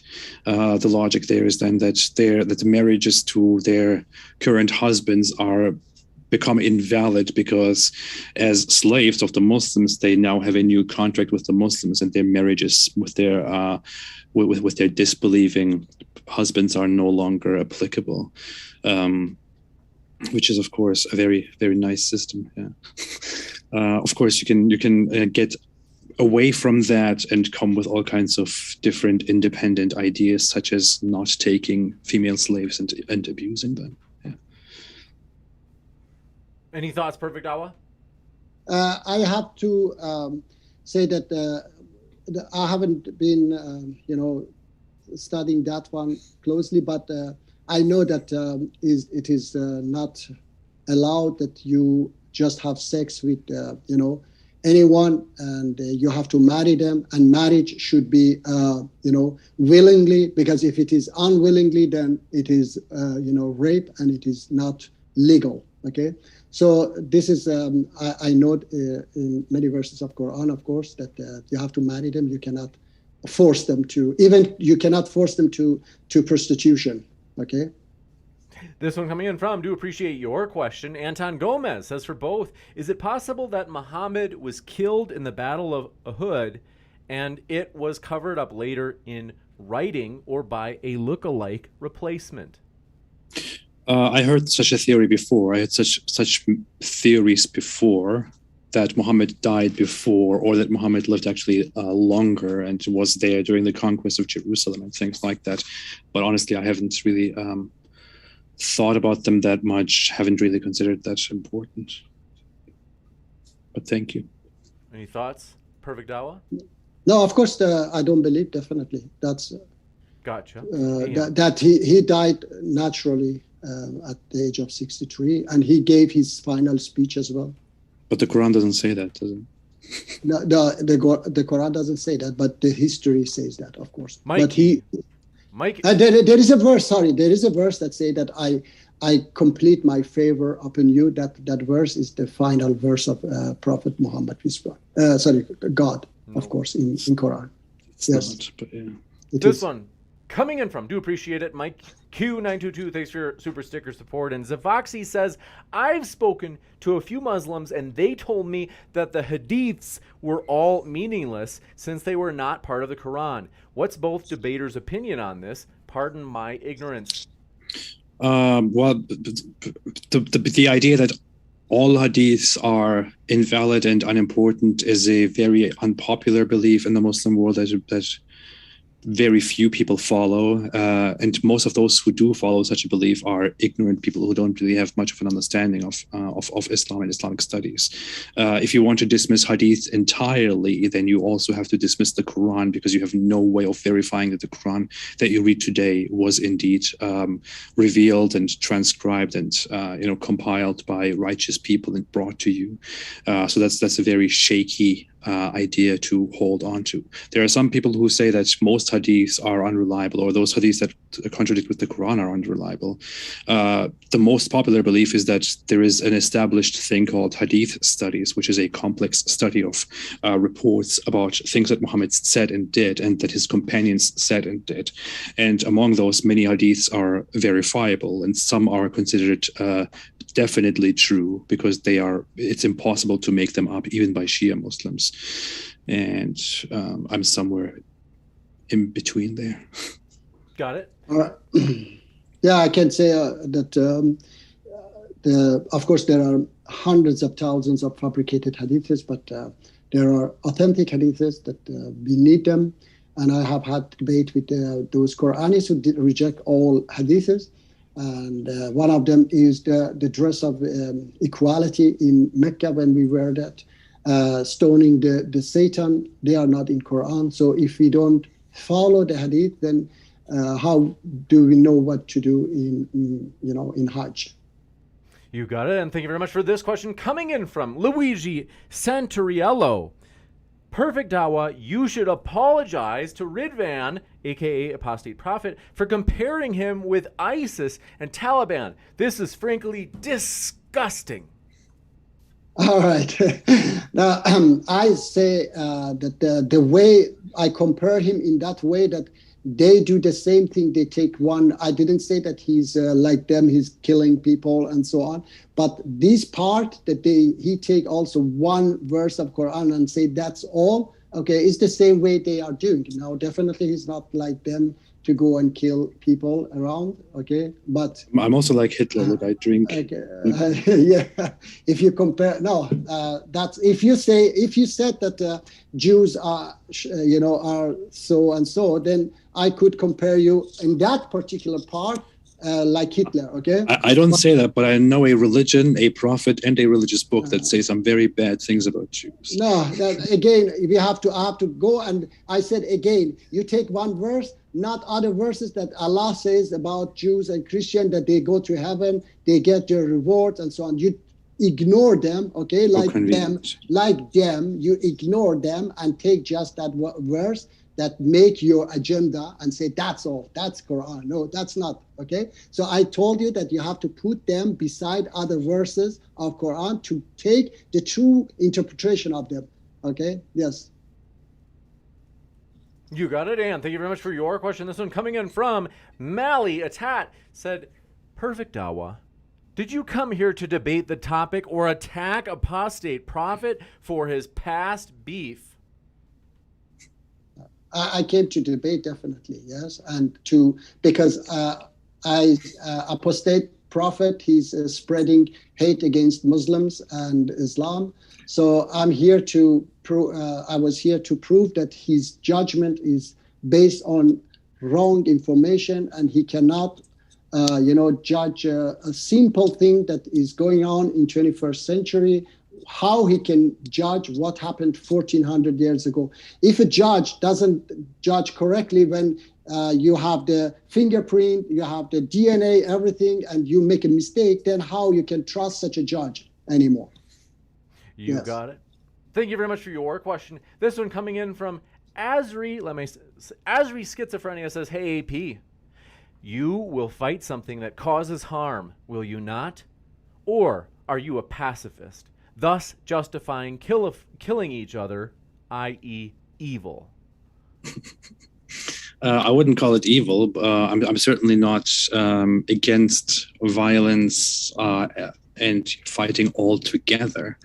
I would say, of course, I believe in if I see that somebody is being attacked or abused, or if somebody is attacking me, that I will use the means to defend myself or to defend another victim. If people are oppressors in the world, I find it justifiable to use force to stop the oppressors, of course. But generally, I think I am very, very pacifistic. You got it. This one coming in from Yor. Am I saying it right, Yor? Let me know. They say, perfect Dawah. Allah will torture unbelievers with fire forever. He is the creator of hell. He is strong and will torture the weak forever. Do you submit out of fear, therefore? No, I've said it many times that I converted to Islam not because God exists or Islam is the final message of God, because I converted to Islam because Islam can solve our problems in this world. The Almighty God must be able to help us, to guide us out of these problems we have. If he cannot, then I don't see any reason that why. I'm not worshiping God, definitely. I'm just obeying him.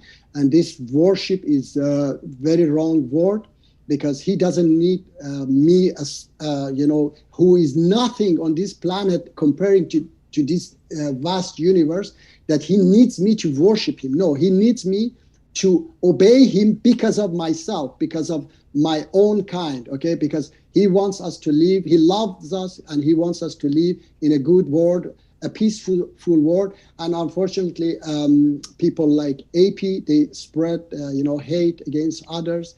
And that's I'm sorry. I cannot respect this. I have to stop you with that bullshit there. Please stop saying dumb stuff like you're spreading hate against others. I do not spread hate against others or against groups of people. Your fellow believers and your book definitely does that.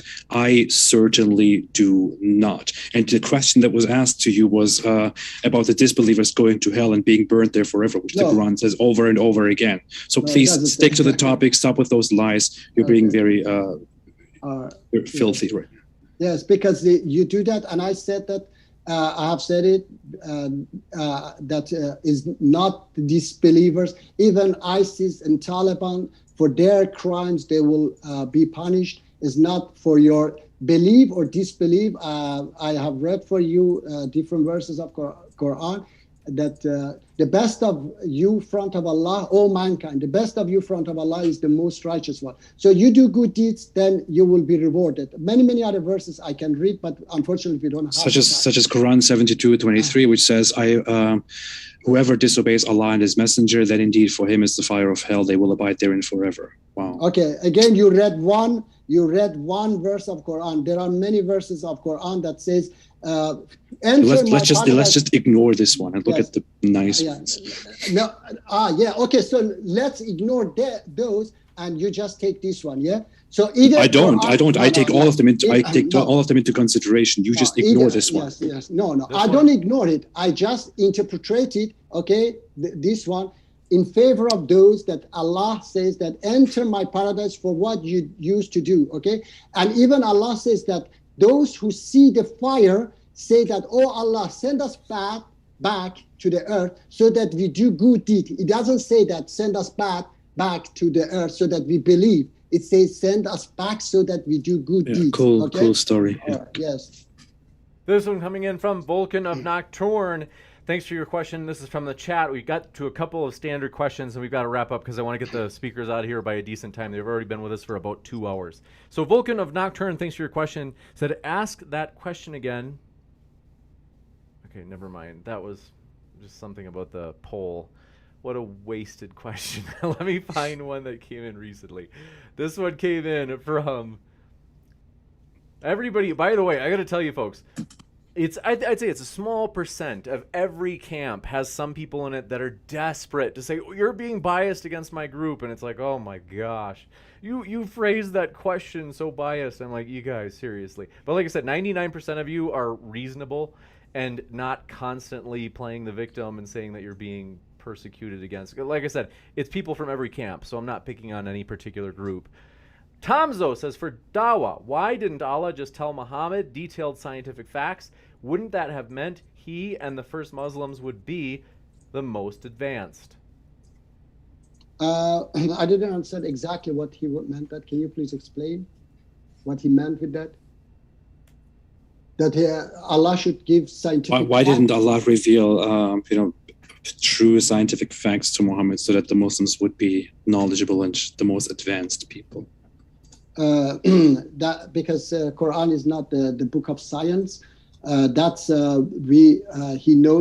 knew that we can come up with everything ourselves. He gave us the intelligence to come up with these things ourselves. He just wanted to guide us to a better moral world, okay? How we can live, how we can love one another, and the rest. He knew that we are intelligent enough to understand, to find out our problems, okay, and solve them. For example, the scientific parts. It's all so convenient, all the answers. Okay. Want to say we appreciate our guests. Both Apostate Prophet and Perfect Dawah are linked in the description box. As we said earlier, the most recent poll showed 65% of people do check out guest links in the description box at least once. And so, hey, if you want to learn more about their views, that includes if you're listening via the Modern Day Debate podcast. We put our guest links in the description box there as well. One last thank you. Apostate Prophet and Perfect Dawah, it's been a true pleasure to have you guys with us. Thank you so much. Yeah, thank you. I just would like to say that right away I go live. For those who want to ask me question, directly, I will be there. And AP should also, I would like to suggest you should also sometimes have, live stream so that people ask you, not that you are totally unavailable. I'm live every weekend, and people can call me and ask me question directly because I'm not afraid of my beliefs, okay? Yeah, so I've had enough of you. I will should not have you on. I've had enough of you by now. Yes, but thanks everyone for watching. Thanks everyone for listening. Sorry, I'm a little bit of a jerk today. I'm very tired. I pretty much no sleep at night. But thanks so much, James, for hosting this. Thank you, Perfect Dawah, for offering this debate. Thanks everyone, and stay away from Islam. Thank you, everyone. And follow Islam. Thank you both. We appreciate it. And I'm going to be back in just a moment, folks, with an update on upcoming debates. My dear friends, we're just getting warmed up. There's going to be a lot of juicy ones, in particular at the bottom right of your screen. Vosh and Dr. Bogardus debate next week on whether or not trans women are women. It's going to be controversial, to say the least. Hit that subscribe button, as you don't want to miss out on that one. I'll tell you about other upcoming debates in just a moment in that post-credit scene, so stick around.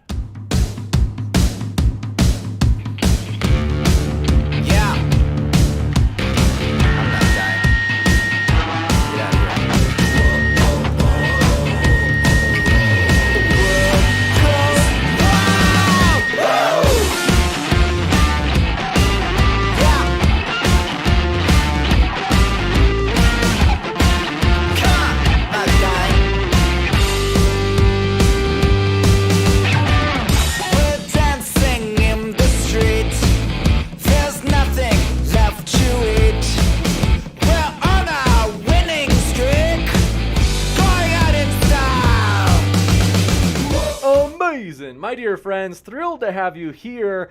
Mike Q922, I see you there in the old live chat. Pony Girl, glad to see you in the live chat as well. Hey there, Tooth Fairy and Jabba, happy to have you. The Moorish, glad you're here. Asri Schizophrenia, happy to have you. Jabba, good to have you with us. And Bella Nova, thanks for dropping in. Isra, good to see you again. Suman B, happy to have you. Johanna, hope you're doing well. Normand Conti, thanks for dropping in. And AA, good to see you again. Andrew Martin, happy to have you here. Terry Taylor, glad to have you with us. Al Solmo, happy you're back. Gray Jedi, good to see you again. Araf Jan, thanks for dropping in. Perpetually Annoyed, good to see you as always, a regular here. Jay Diaz, good to see you. Glad to have you here. Says Daniel, Hakikaju versus Perfect Dawah. Hey, maybe. We are excited about a lot of upcoming debates. I want to say hi to more of you in the old live chat, but let me tell you about some of these juicy upcoming debates. In particular, I had already mentioned the one that you can see at the bottom right of your screen, but hey, there are a lot of other ones you don't want to miss out on. Let me show you some of these other examples, my dear friends. So, in particular, This Sunday, T-Jump and Taylor, newcomer, she's been here once before. She'll be back on Sunday. She's working on her PhD, I think, in biology. She is going to be back. It's going to be a juicy one, namely a debate on, you could say, intelligent design. So I think whether you be Christian, atheist, Muslim, I think anybody would find that interesting. And thanks for coming by. Sean West says, love this. Thanks for your support, as well as thanks for your support. El Solmo says, thank you, James. Always nice to be here. You're doing a great job. Thanks so much. And we hope you feel welcome, whether you be Muslim, atheist, Christian, you name it. We are striving to be a neutral platform, hosting debates on every topic where everybody will feel welcome as people get to make their case on a level playing field. That's important to us. That's our vision, and we are passionate and determined to fulfill that vision, and we are just a small channel. We are grateful for all of your guys' support. It is going to be Modern Day Debate to the moon. We are going to continue growing and pursuing that vision and providing that vision, namely providing a level playing field for everybody to make their case on YouTube. That's important to us. And I've got to say, we are so thankful for all of your support, you guys. When you do things like, hey, right now we're at 281 likes. We are only 19 likes away from 300 during the live debate, which is quite good. This is a big debate. People really showed up for this one. So that's cool. And I want to say, hey, that's one way that does help. So if you thought that your side was more persuasive today, and I'm very serious about this, and you're like, yeah, I do think my side was more persuasive today, you can hit that like button, because that will make it such that more people will see this debate in which you thought that your representative was most persuasive. So if you want to help, you could say, people see a strong intellectual defense of your position, clicking that like button really does help more people see it, as YouTube's algorithms do factor in the amount of likes as an indicator of how much people enjoy a video. And so that really does help, not only in terms of people seeing your side being represented in a strong intellectual way, but it also helps support the vision of the channel, which I think we all agree on, these shared common values. Namely, everybody wants it to be fair. This is a non-partisan platform. It is fair. We want to give everybody their level playing field to make their case, whether they be Muslim, atheist, Christian, or any worldview. We hope you feel welcome no matter who you are. Trump supporter, Biden backer, gay, straight, black, white, Christian, Muslim, atheist, you name it. So we are excited about the future. And I've got to tell you, we are really excited about the future. Our goal, we are still not letting go of this goal. We are striving and coming up with new ideas, big time debates, in-person panels that we're going to start working on, kind of like if you guys have ever seen on Jubilee, they have the middle ground debates. We are going to work on putting together our own kind of middle ground debate videos right here where I live in town. It's going to be epic. We're excited about that. We are absolutely determined to continue striving toward hitting that goal of 100,000 subscribers by the end of the year. Believe me, we are just beginning, my dear friends. Apostate Prophet, thanks for your support. Says Modern Day Debate, thank you for what you do. Poll suggestion for Daniel Hakikachu versus Apostate Prophet, is Islam true? I'm open to that. I want to say, let's see.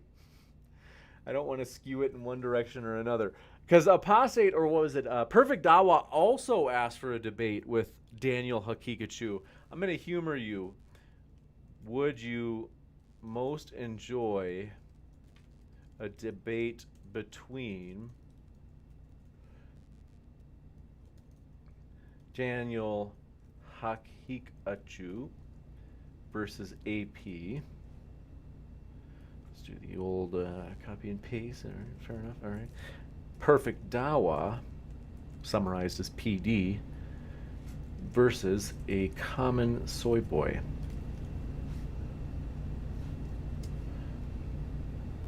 I'll let people choose. So it is in the chat, and I can ask him. I can't guarantee it. So Daniel might say, I'm really busy. I don't know if I can make it work. But we do have a poll in the chat in terms of what debates you'd like to see next. Daniel Hakikachu versus AP, Daniel Hakikachu versus Perfect Dawah, or Daniel Hakikachu versus a common soy boy. which could be, there are a lot of soy boys out there, a lot of people to choose from. So 13% so far for the common soy boy, AP. It's like, but my dear friends, I've got to tell you, we are available via podcasts. So if you like listening to podcasts like me, like a lot of people, we are available on your favorite podcast app. No joke. We've worked really hard to get on Apple Podcasts, Spotify, you name it. Like, we really are on virtually every single podcast app. We're serious about this. We want it to be available to anybody, because maybe you're like, I love listening to Modern Day Debate. I wish I could listen to your debates on the road. Well, you can. And you're like, well, yeah, but I don't want to, use up all my Wi-Fi, listening to YouTube while I drive or while I'm on the train or whatever. Hey, you can listen to our debates by downloading our Modern Day Debates on your favorite podcast app and listening to them on your commute, while you exercise, while you cook, while you take a walk, maybe walking down to the beach like Sideshow Nav. Really convenient, especially because it's fully ad-free. How nice is that? Because you might be like, James, I noticed there are ads in the YouTube video. And it's true, we put ads in the YouTube video. And you're like, James, well, hey, you've got the option. If you don't want to listen to any ads at all, the podcast is one way to do that. There are 0 ads in the podcast, no joke. So, hey, that's one thing to be aware of. And we hope it's a value to you. Like, that's important to us. I'm just encouraged that when I first started doing the podcast, I was like, is anybody actually using this? Because when we started, it would get like 57 downloads a debate. And now we're averaging, I think it's 2,600 downloads per debate. That's pretty big for being a fairly new podcast. It's growing really fast, and that's exciting. And so we're glad that that's actually valued. People have apparently found that useful. So in case you didn't know about that, hey, it's an option. There's nothing wrong with having options. It's a good thing. Karen Chav, good to see you in the old live chat. Glad you were here. Apostate Prophet, good to see you. Says, I want a debate on Islam. Juicy to say the least. And that poll, Daniel Hakikachu versus a common soy boy, is up to 19%. People really want to see that. But I will give you credit, AP. You are leading with 60%, so that's even more. But glad you were here. Have you forgot the Uyghurs? We are glad that you are here. Yours says, will it ever be possible to ask questions by mic with follow-ups?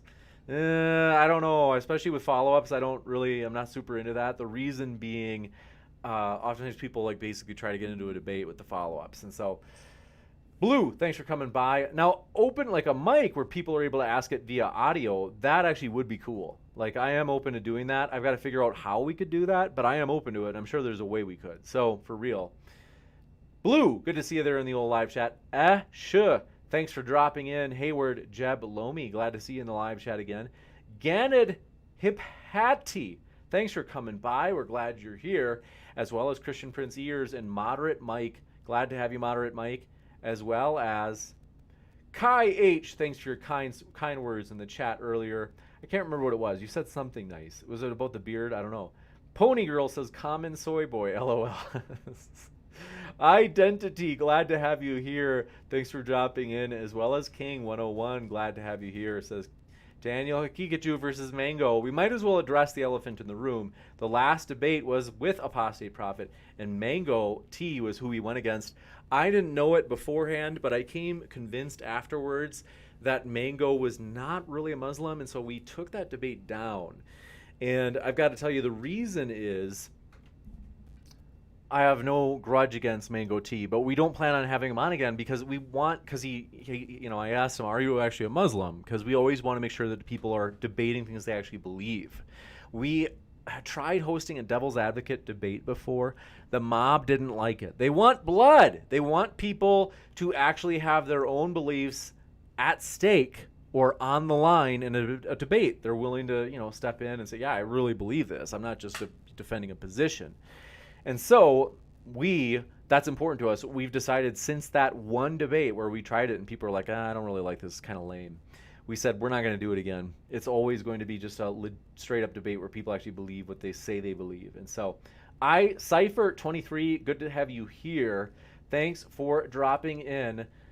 And Sister of Aaron, daughter of Imran, thanks for dropping in. As well as, there you go, there's Sideshow Nav. keeping it real in the live chat. Sadie Marie, thanks for your support. Says, please smash the like button. Have a wonderful afternoon. Appreciate that. Sadie is right. We're 5 likes away from 300. You guys, that's pretty huge. 300 live is monstrous. So we do appreciate your support that way.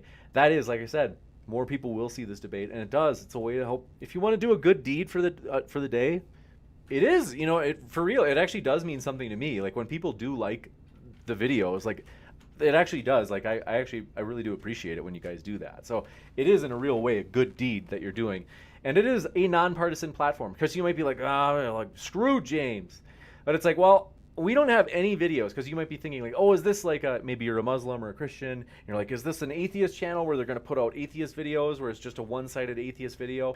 Or you might be atheist and you're thinking, oh, are they going to put out a religious video that makes the case for Islam or something like that? I don't know if I want to support the channel. It was like, we don't put any videos like that out that are one-sided. We truly have it such that it's only debates here at Modern Day Debate. It's fully neutral. It's one thing to have a fully neutral moderator. A lot of channels have that. Like a lot of people are capable of on their channel where they put out one-sided content, which I don't think is wrong, by the way. I'm not trying to put that down. But they will also in that channel host debates, and they do a great job moderating. They're fair. And by the way, Modern Day Debate is not the first debate channel. We won't be the last debate channel. That's the truth. Now, I plan on doing this, frankly, for life. Like, I love it that much. Like, I don't ever see myself getting tired of it. I've done it for about 3 years now. It's almost 3 years. So I enjoy it an awful lot. It's been about 2 years and 9 months to be exact. So I am determined. Like, I absolutely love it. But the point here is there are a lot of channels that have neutral moderators. Great job. But one thing that we pride ourselves on is we say, hey, if you really want a fully neutral channel where everybody can get behind it and say, yeah, I'm happy to hit that like button, because it's not going to be like James is going to drop a video on his position on gun control or something like that. It's just straight up debates. And so that's something where it's like, hey, we did hit the goal. We have 305 likes. Thanks for your support, you guys. Seriously, that really does mean a lot. Let's see here. Yours says, will it ever be possible to ask questions by mic with follow-ups? Oh yeah, I'm open to that. Christian Prince Ears. I didn't know T-Jump talks about me. That's juicy. I mean, T-Jump and I started our channels at about the same time. So a lot of people don't know that, but I think it was about 2.5 years ago, maybe about technically 2 years and 9 months. Tom and I were both starting our channels, but yeah, long time guest on the old show. Prophet Ivan, son of Thor, says a good debate topic would be, do Muslims love Allah more than Muhammad? Interesting question. Moderate Mike, thanks for your kind words. Says, keep up the great work, James. Thanks for that, Moderate Mike. Thanks for hanging out here. Appreciate it. Hope you're enjoying it here at Modern Day Debate. And Confirmed Genetti says, hey, James, invite Harris Sultan someday. We've had him on before. Did you not know that? It was against Daniel Hakikachu. It was a great debate. That one was a monster. I think that debate brought in more subscribers than any single debate we've ever had. No joke. That one was huge. Hawaiian CC, thanks for your kind words. Says, James, love the content. I appreciate that. Seriously, that really does mean a lot, you guys. Thanks for your support. And I like you guys are seriously super supportive, and I appreciate that. Jonathan Terrell, thanks for coming by. I see you there in the little live chat. Jason Torn, good to see you. Says, get me in the game. Glad to see you, Jason. It's a possibility. Right now it's like I'm a little bit backed up with if you're open to a tag team, Jason, that makes it easier for me to get you on. And let's see here. La Tornado, glad to have you with us. In fact, Jason, depending on your views, if you can be honest, don't worry, I can set you up in a debate. Just be honest. It's good to be honest because, like I said, we don't do devil's advocate debates. If you're an anti-theist, I've got a debate next week that I could probably get you in on. It's a tag team debate. So let me know. I'll give you a shot if you want to jump in on that one. And La Tornado, good to see you. And let's see here. Terry Randall, thanks for your support. Says, I hit the like twice. That's funny. Grey Jedi says, smash the like. It spreads the word. Thanks for that support, Grey Jedi. Seriously. Slicer John 189, glad to have you with us, hanging out with us. We appreciate it. Thanks for Luigi. Glad to have you here. Thanks for dropping in. Friendly Muslim, thanks for your kind words. Appreciate your support and glad you were hanging out with us. Tinkle Tink, good to have you back. Good to see you again. And then Jason Torn. Yeah, Jason, will give you a shot. let's do it next week. And want to say thank you guys for your support. Seriously, we're excited about the future. We appreciate everything. And you guys, I just have to say, you guys are so supportive. It means more than you know. And last thing before I do go, because I've got to run, so weekday, people, I got to go. But let's see here. It's a weekday in the middle of the day. Apostate Prophet said, I want it to be that way. And I was like, it's really hard for me to do it. And he said, silence. It must be. I'm kidding. You didn't say it like that. But let me show you this next debate. So tomorrow, tag team debate between Jackson Hinkle, Infrared, against Adam Something and Destiny. That's going to be a big one. That's going to be exciting. It's going to be high energy. You don't want to miss that one. I'm pumped for that one. And then, as I mentioned, next week, Vosh versus Dr. Bogardus. You don't want to miss that one, you guys. I'm pumped for it. That's going to be controversial to say the least. And fair warning, if it's your first time here, modern day debate is going to make you uncomfortable sometimes. We're going to host topics that will make you uncomfortable. We're going to sometimes host people that will make you uncomfortable. This ain't your grandma's debate channel. Like, this is the real thing. And so we're giving fair warning. We do follow YouTube terms of service, but nonetheless, it's true. Once in a while, it's going to kind of push the boundaries. And so you've been warned. Hopefully that primes you and you're ready for it and you don't get spooked off later on. JS, thanks for coming by. Says, invite King Cobra JFs on to debate gender relations. I don't know who that is, but let me search him on YouTube right now. Maybe they would be interested in coming on. I'm open to it. Let me see here. Gender relations. I'm not sure what you mean by that. Okay, King Cobra. Let's see.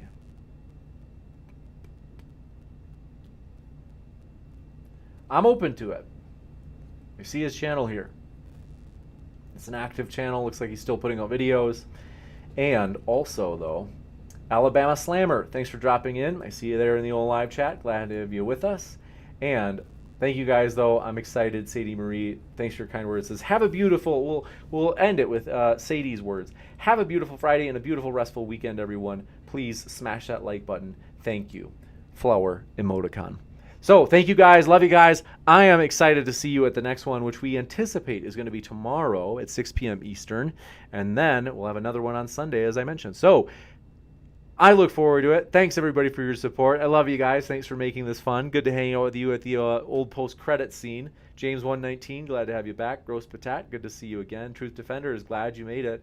Spicy Roads, good to see you again. Mahoob Shabazz, thanks, or it's Maboob Shabazz, thanks for coming by. Xander Reed, thanks for coming by. Glad you were here. Said, get Christian Prince to debate on your channel. I'm open to it. I could have sworn I reached out to him, though, and he didn't respond, but I'll see. I'll double check. We get a lot of requests for him. And want to say, though, thank you guys. Seriously, you make this fun. Andrew Martin, good to see you in the live chat, as well as Soundwave CP, or Soundwave, glad to have you with us. And thank you guys. Appreciate it. You guys, I look forward to seeing you at the next one. And we're excited as we continue to pursue the vision of providing a neutral platform so that everybody can make their case on a level playing field. We'll see you next time, folks.